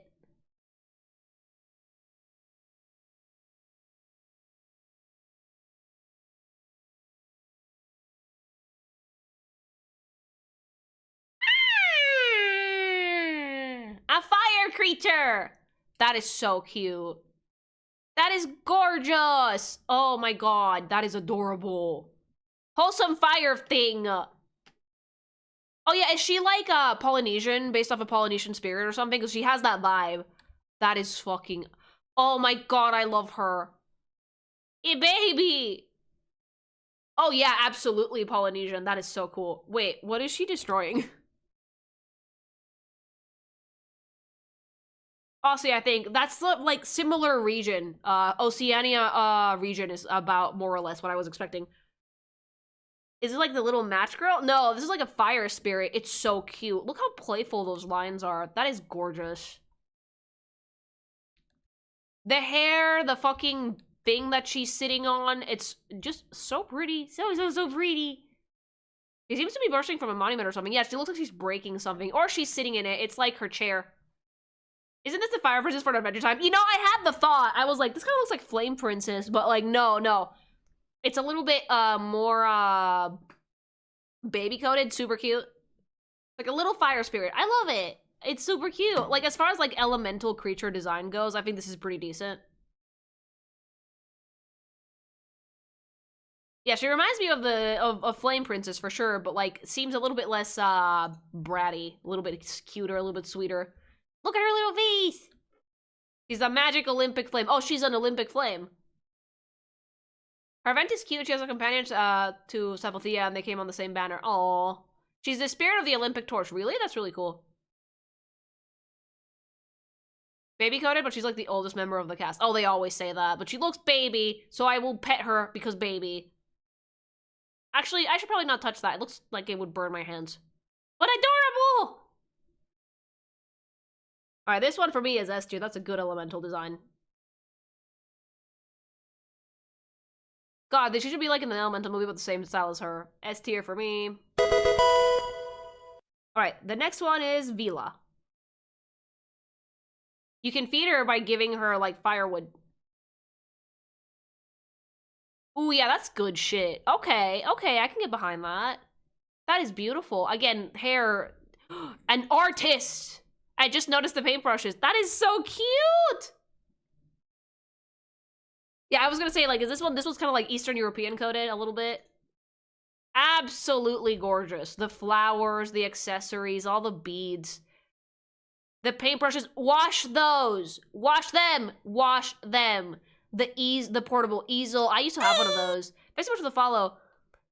Pencil skirt with buttons with another skirt underneath. Ugh, the tassels. It's so pretty. It looks really rustic, actually. Rustic, but at the same time military somehow. It might be because of the bomber jacket. It has military colors and some military patterning and shapes, like the skirt and the bomber jacket, but it also like has really rustic and cute patterns that make her look like she's like hiding out in the mountains.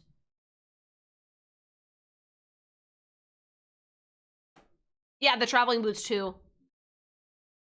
It's very subtle. Like, again, like the detail, it's deceptively complicated. Most of the details in Reverse 1999 like are deceptively complex. You could probably draw this outfit, no problem, but when if you look closer, it's like, oh, there's a lot more detail here than I thought, and and it works either way. Gay fish, why fish? I like women with military vibes. This one's a very subtle military vibe. It's just like some articles of clothing. Remember that little boy with the sunflower, August? He's like the teacher in the same village. Oh, that one's cute. She has scales. Where? Hold on, let me zoom in. Oh, yeah! Oh, yeah, she does! Oh, that's really cool. Monster Girl rep! Oh, she has a little snaggle, too! Again, the devil is in the details with Reverse 1999. So fucking adorable. Oh, yeah, she has scales all over her arms, too. Also, I love those, like, halfway sexy baby gloves. Hand condoms. Super pretty. That's a lot of devil here. There's a lot. Yeah, Reverse 1999 has a lot of that. I'm not gonna give this one a tier. I do like it, but like not enough to S tier. The next one is called Voyager. Like, spaceship? Oh, yeah. Oh, that's so, that silhouette for a dress, for like a maid dress, is everything. Tell me that she doesn't look like the most aggressively 80s anime girl hair vents. Yeah, like, she seems space-coded, like the spaceship.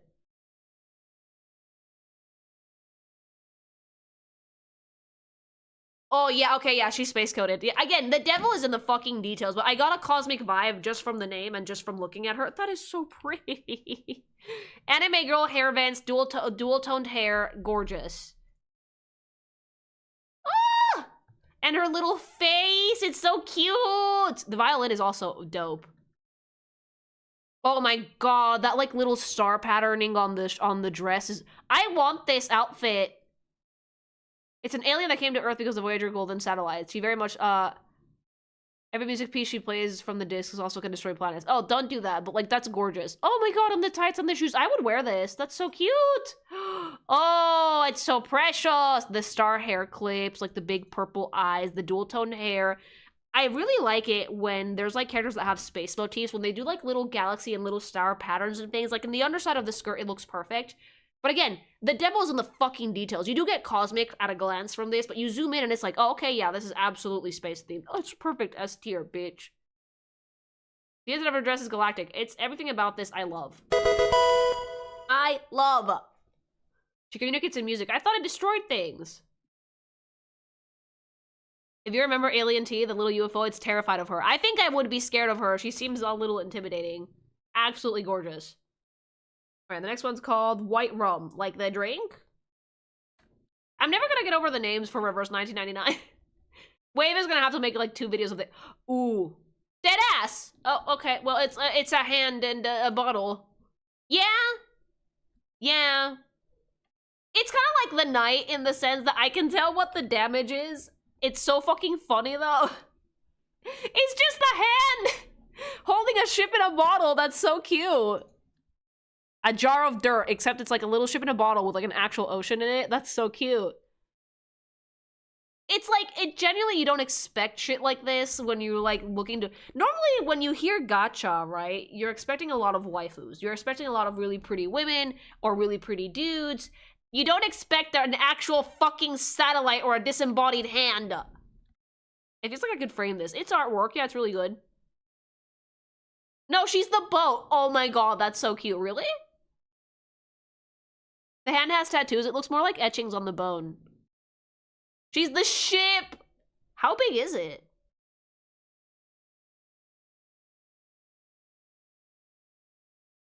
It becomes a bigger boat once in open water. Oh, she can open that? Design-wise, this gacha's unique. It's one of the more unique ones that I've seen, definitely. Arcane Power is boat! Tiny. It's very cute. I love it.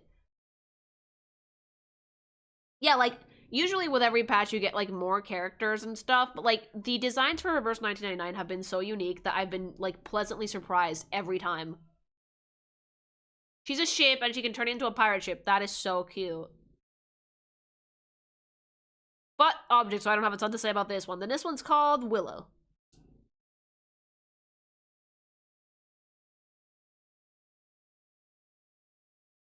The ship is now sentient. Oh. Oh, yeah. Oh, yeah. Mm-hmm. Yeah. Which... It's giving Defying Gravity. It's kind of giving Elphaba a little bit, but, like, not green skin. The hat is really tiny. I personally prefer witches with oversized hats, but this one works. Like, this style of hat is rocking it, too. Oh, yeah, the leg is prosthetic. Good catch, chat.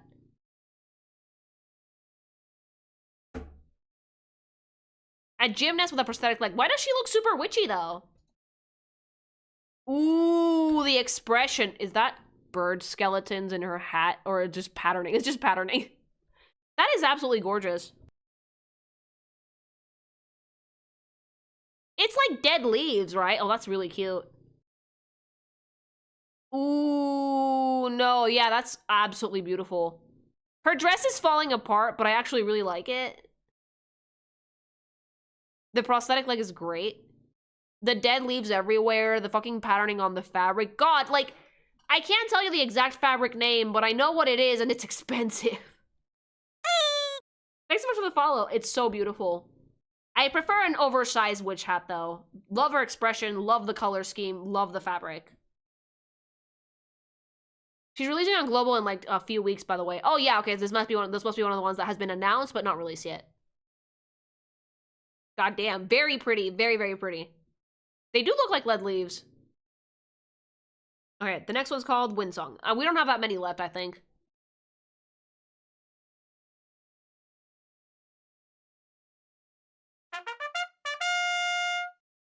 Scary woman, my beloved. Scary? She looks more sad to me. Thanks so much for the super chat. Ooh. Okay. Okay, Windsong. Also, probably woman. Yes, I see bags. The coat is gigantic. Oh, I like the coat a lot. A lot. That looks so cozy. I could hide in that. I want to hide in the coat. I love a woman in a big coat. I want to hide in it. Full Metal Alchemist, it kind of giving a little bit, yeah. The white hair is perfect. She fucks the fish girl from earlier. What, really? Dude, the eyes. Oh, that is gorgeous. The eyes, the giant fucking fur coat. The fucking shirt is untucked and it's messy, but it works so well.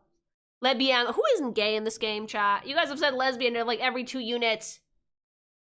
Oh, she's a map maker then. Dude, the pants are dope.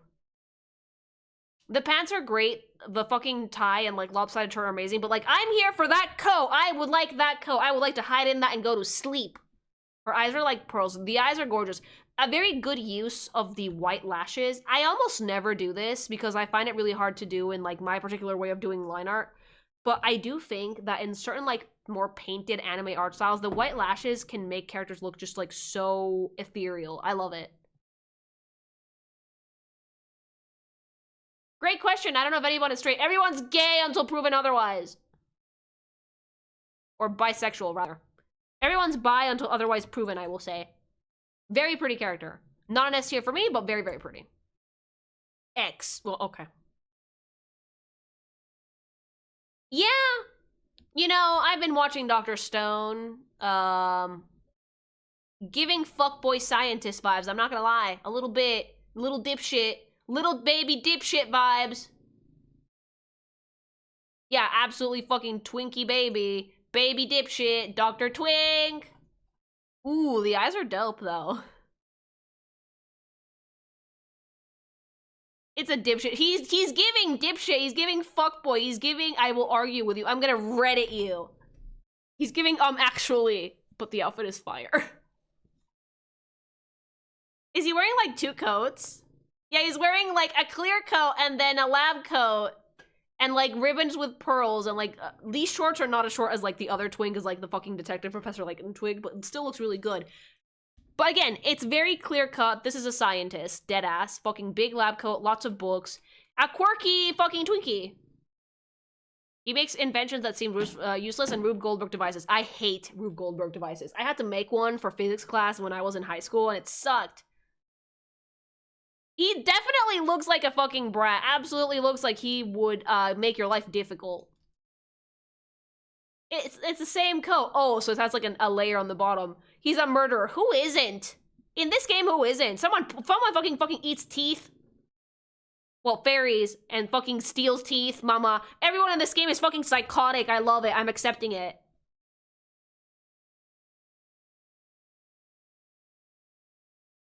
The fairy eater probably eats the fairy's head first. Vor. Hyper detailed shot of the mouth. Fairy. Everyone has like a dark backstory or has a dark backstory or is a dark backstory. Yeah. No one is okay in Reverse 99. Look, when you're fucking dealing with an apocalypse of sorts, no one is gonna be fine. No one is okay, but I like his vibe. Also, low-key giving K-pop. I could see that being a K-pop music video. Like, sexy doctors. No one is okay, yeah. Oh, she does, you're right. Alright. The next one's called Yenisei. He has big feet. Oh, that is pretty. Oh, that is so pretty.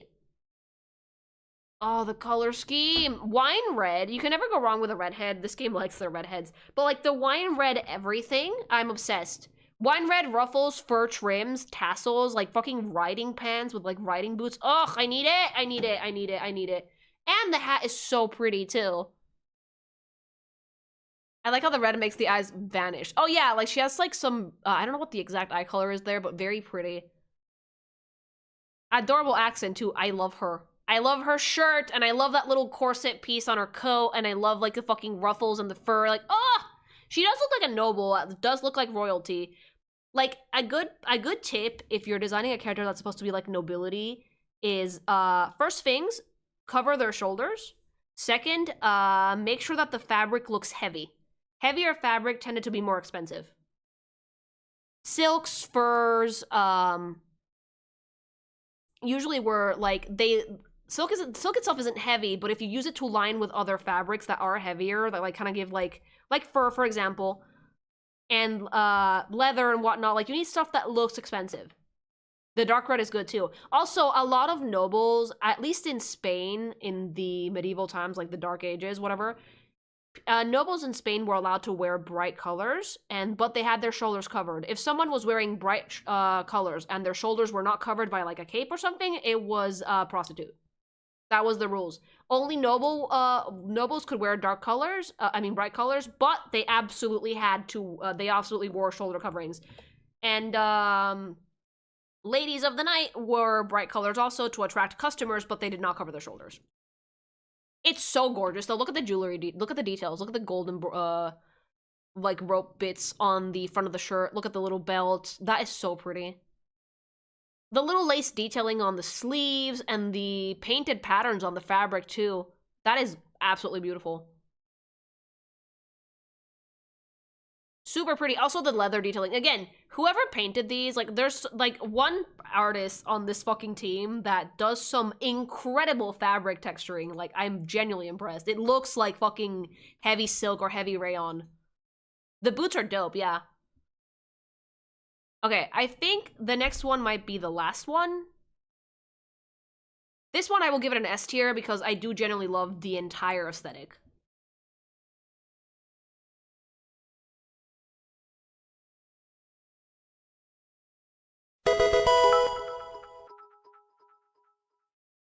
Have you covered Fire Emblem games before? Times I recommend. Actually, I've never done a video like this for Fire Emblem, but I am a fan of the franchise, so maybe I'll do one someday. Okay, so the next one is the last one. It's called, Three-Nima? Numbers! Zima. Okay, Zima's good. Zima's cute. I would do Awakening first, yeah. And this is the last character that we currently have on roster. Daddy. Yeah. Pretty boy. Is that an owl? Look, I'm scared of birds, but an owl that size cannot be threatening! He looks sick. He looks sexy. Like, hold on. Where's my triangle? Daddy. A lot of Russian characters in this one, actually. Ooh! Also, dark under. Oh, it's not an owl, it's a tit. The under eye circles, like, under eye circles, white hair, like fucking like regal vibes. has a bird? Disney princess? Sign me the fuck up. Oh, big shapes, big silhouette, nice embroidery, tassels, boots, just... It's clean, straight lines, great sense of flow, love it. Bare tit on street. No, it's not bare, it has a hat. Tit with a hat. Very chill. He's so pretty. Yeah, like, he looks ethereal. He looks like he belongs in some sort of fucking, like, story about elves in the forest in the winter. That's a fat tit. Yeah, it is. That bird looks like that one tiny Japanese bird, because he is. It's so pretty. It's... Ugh, I'm, like, obsessed with the sense of flow and composition for so many of this. Like, this is a really nice triangle composition. Everything, like, just flows so neatly. Either down the cape or down his body. The most amount my eye is moving is near his face because, like, you have the curve of his head and then the tit and then the feather. So that's where I'm gonna go look immediately, where the lines are busiest. But everything else is just, like, straight flow. Easy to look at, easy to comprehend. The outfit, it's simple, but it still has a lot of really nice details. It's just, it's so pretty. It's not, like, regal or noble, but it's not super casual either, which I like. The bird looks so fluffy. It looks so cute! Hi, I'm doing great, thank you. Funnily enough, like, Russian characters are actually quite common in Honkai Impact III. Ironically enough, there's only 2.5 Chinese playable characters in Honkai Impact III, but like 5 to 6 Russians. I mean, I'm not surprised. I'm expecting a decent amount of, like, Russian-esque characters in, like, Sessionaya, like, next year, probably. I like how they could say the bird, but you say the tit. It's scientific. That's the scientific name, is, like, biggest tittus or something. But yeah. The owl in his shoulder's named Zima. We don't actually know what his name is. It's not an owl, it's a tit! Yeah, it's normal clothes, but very pretty normal clothes. Like, still very, like, formal normal clothes. It's clothes with design. He's not wearing just, like, a fucking parka and pants. He's wearing, like, an actual fucking outfit that looks like it's meant to, be around cold weather, you know? The name of the bird is literally a tit. It is! It's a fucking tit! I'm right. There's no need for censorship. The tit has that. The tit is covered. It's a very nice tit. It's round and fluffy. Man showing off his tit. I love it. But yeah, very, very cool. This one is also an S tier for me. It's gorgeous. Bonus points because tit. And I think that's everybody. I think this was gonna have to be like 2 videos because there were just so many characters. Overall, though, final thoughts on Reverse 1999. Probably one of the most unique gachas I've seen in terms of character designs, because you have everything. Literally everything. From, like, cute waifus to, like, fucking inanimate objects, furries, dead-ass animals, kids. Everything is in this fucking game. Nothing is, like, fucking left unturned. An amazing amount of historical references and a really great insight into fashion throughout history, with a nice touch of fantasy here and there.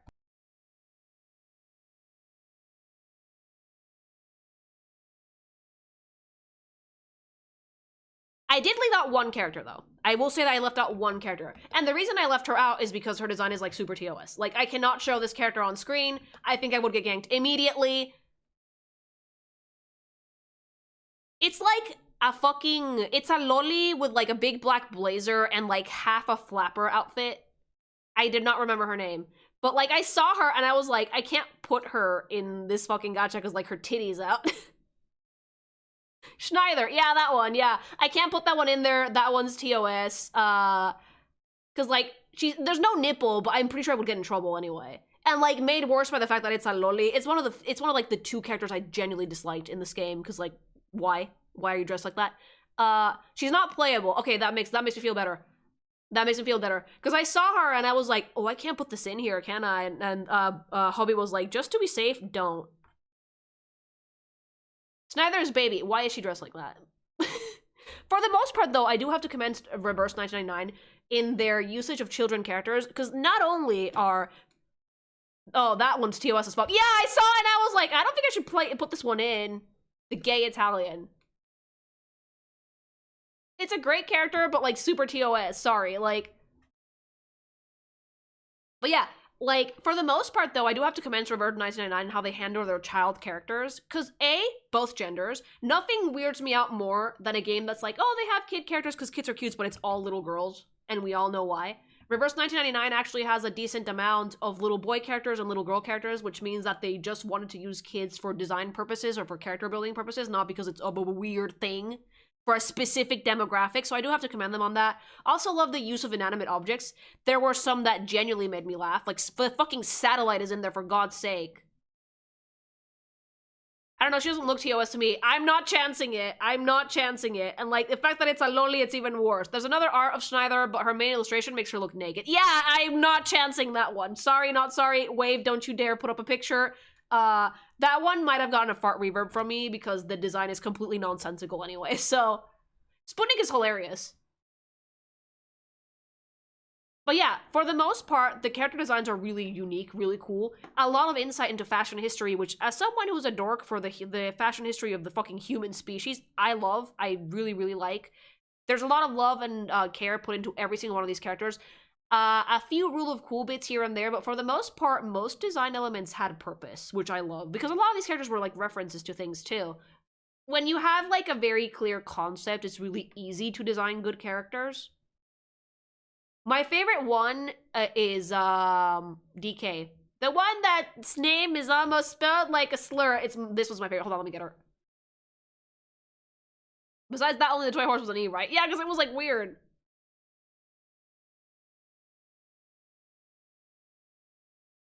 Did you see this? The MC? Yes.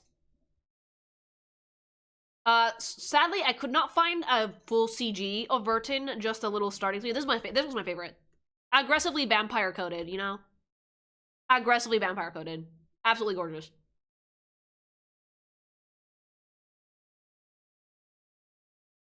This one and Regulus are some of my favorites. Who would be the weakest design for you? It's hard to say. Most of these were really strong. Actually, no, I do have one that I think is pretty weak. Hold on, let me get her. I think, this one's the weakest design for me. Because not only does it not fit the rest of the art style for the game, it's also weird. And you guys know exactly what I mean when I say weird. Like, I don't even like... Fuck it. It's a fucking loli. It's a sexualized child. Why is this in this game? Like, the rest of the child characters in this game, for the most part, looked fine. Like, really good designs overall. This is the only one that made me raise my eyebrows because why does it have sexy loli face? I'm coining that term because that is a thing I see in anime everywhere. I fucking hate it. Sexy loli face. Why? No, that's the only character design that I thought was not only very weak, but very out of place. I did not like that one at all. That was the one that I did not like, but this one I do.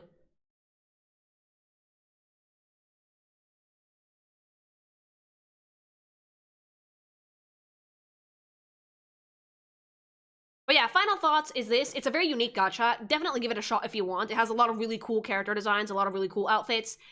Generally very decent amount of concepts, and almost everything had really good design. A few misses here and there, but like, again, no game is perfect. For the most part, though, I think that Reverse 1999 had an aesthetic that makes me absolutely feral. I love it so, so much. And yeah, I think that's about it for this video. If you like it, like, comment, and subscribe. Have you guys tried Reverse 1999? Would you be willing to try it after watching this video? Let me know in the comments. And fight your demons also, by all means. Thanks so much for watching, everybody. And yeah, go follow me on YouTube and or on Twitch. All right, Wave, YouTube segment over. Sadly, I've gone over a fair bit. Oh yeah, I have. I've been yapping for like 3 hours. I was gonna look at the other skins, but no time. Guys, I don't think I'm gonna stream tomorrow because I'm gonna be packing up most of my equipment by this time, but I will see you hopefully soon when I get to Mexico. I will do my best to beef up my internet so we can do a stream.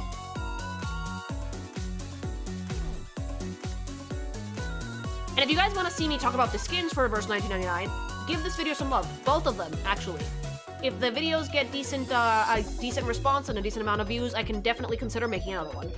But for now, guys, I gotta go because I have to finish cleaning up the living room a little bit and put the dog to bed. It's my last night with her before I leave. And I will see you guys when I'm in Mexico, alright? Have a good one, things. I love you guys so, so, so much. And yeah, I'll keep you posted, alright? See you soon! Bye!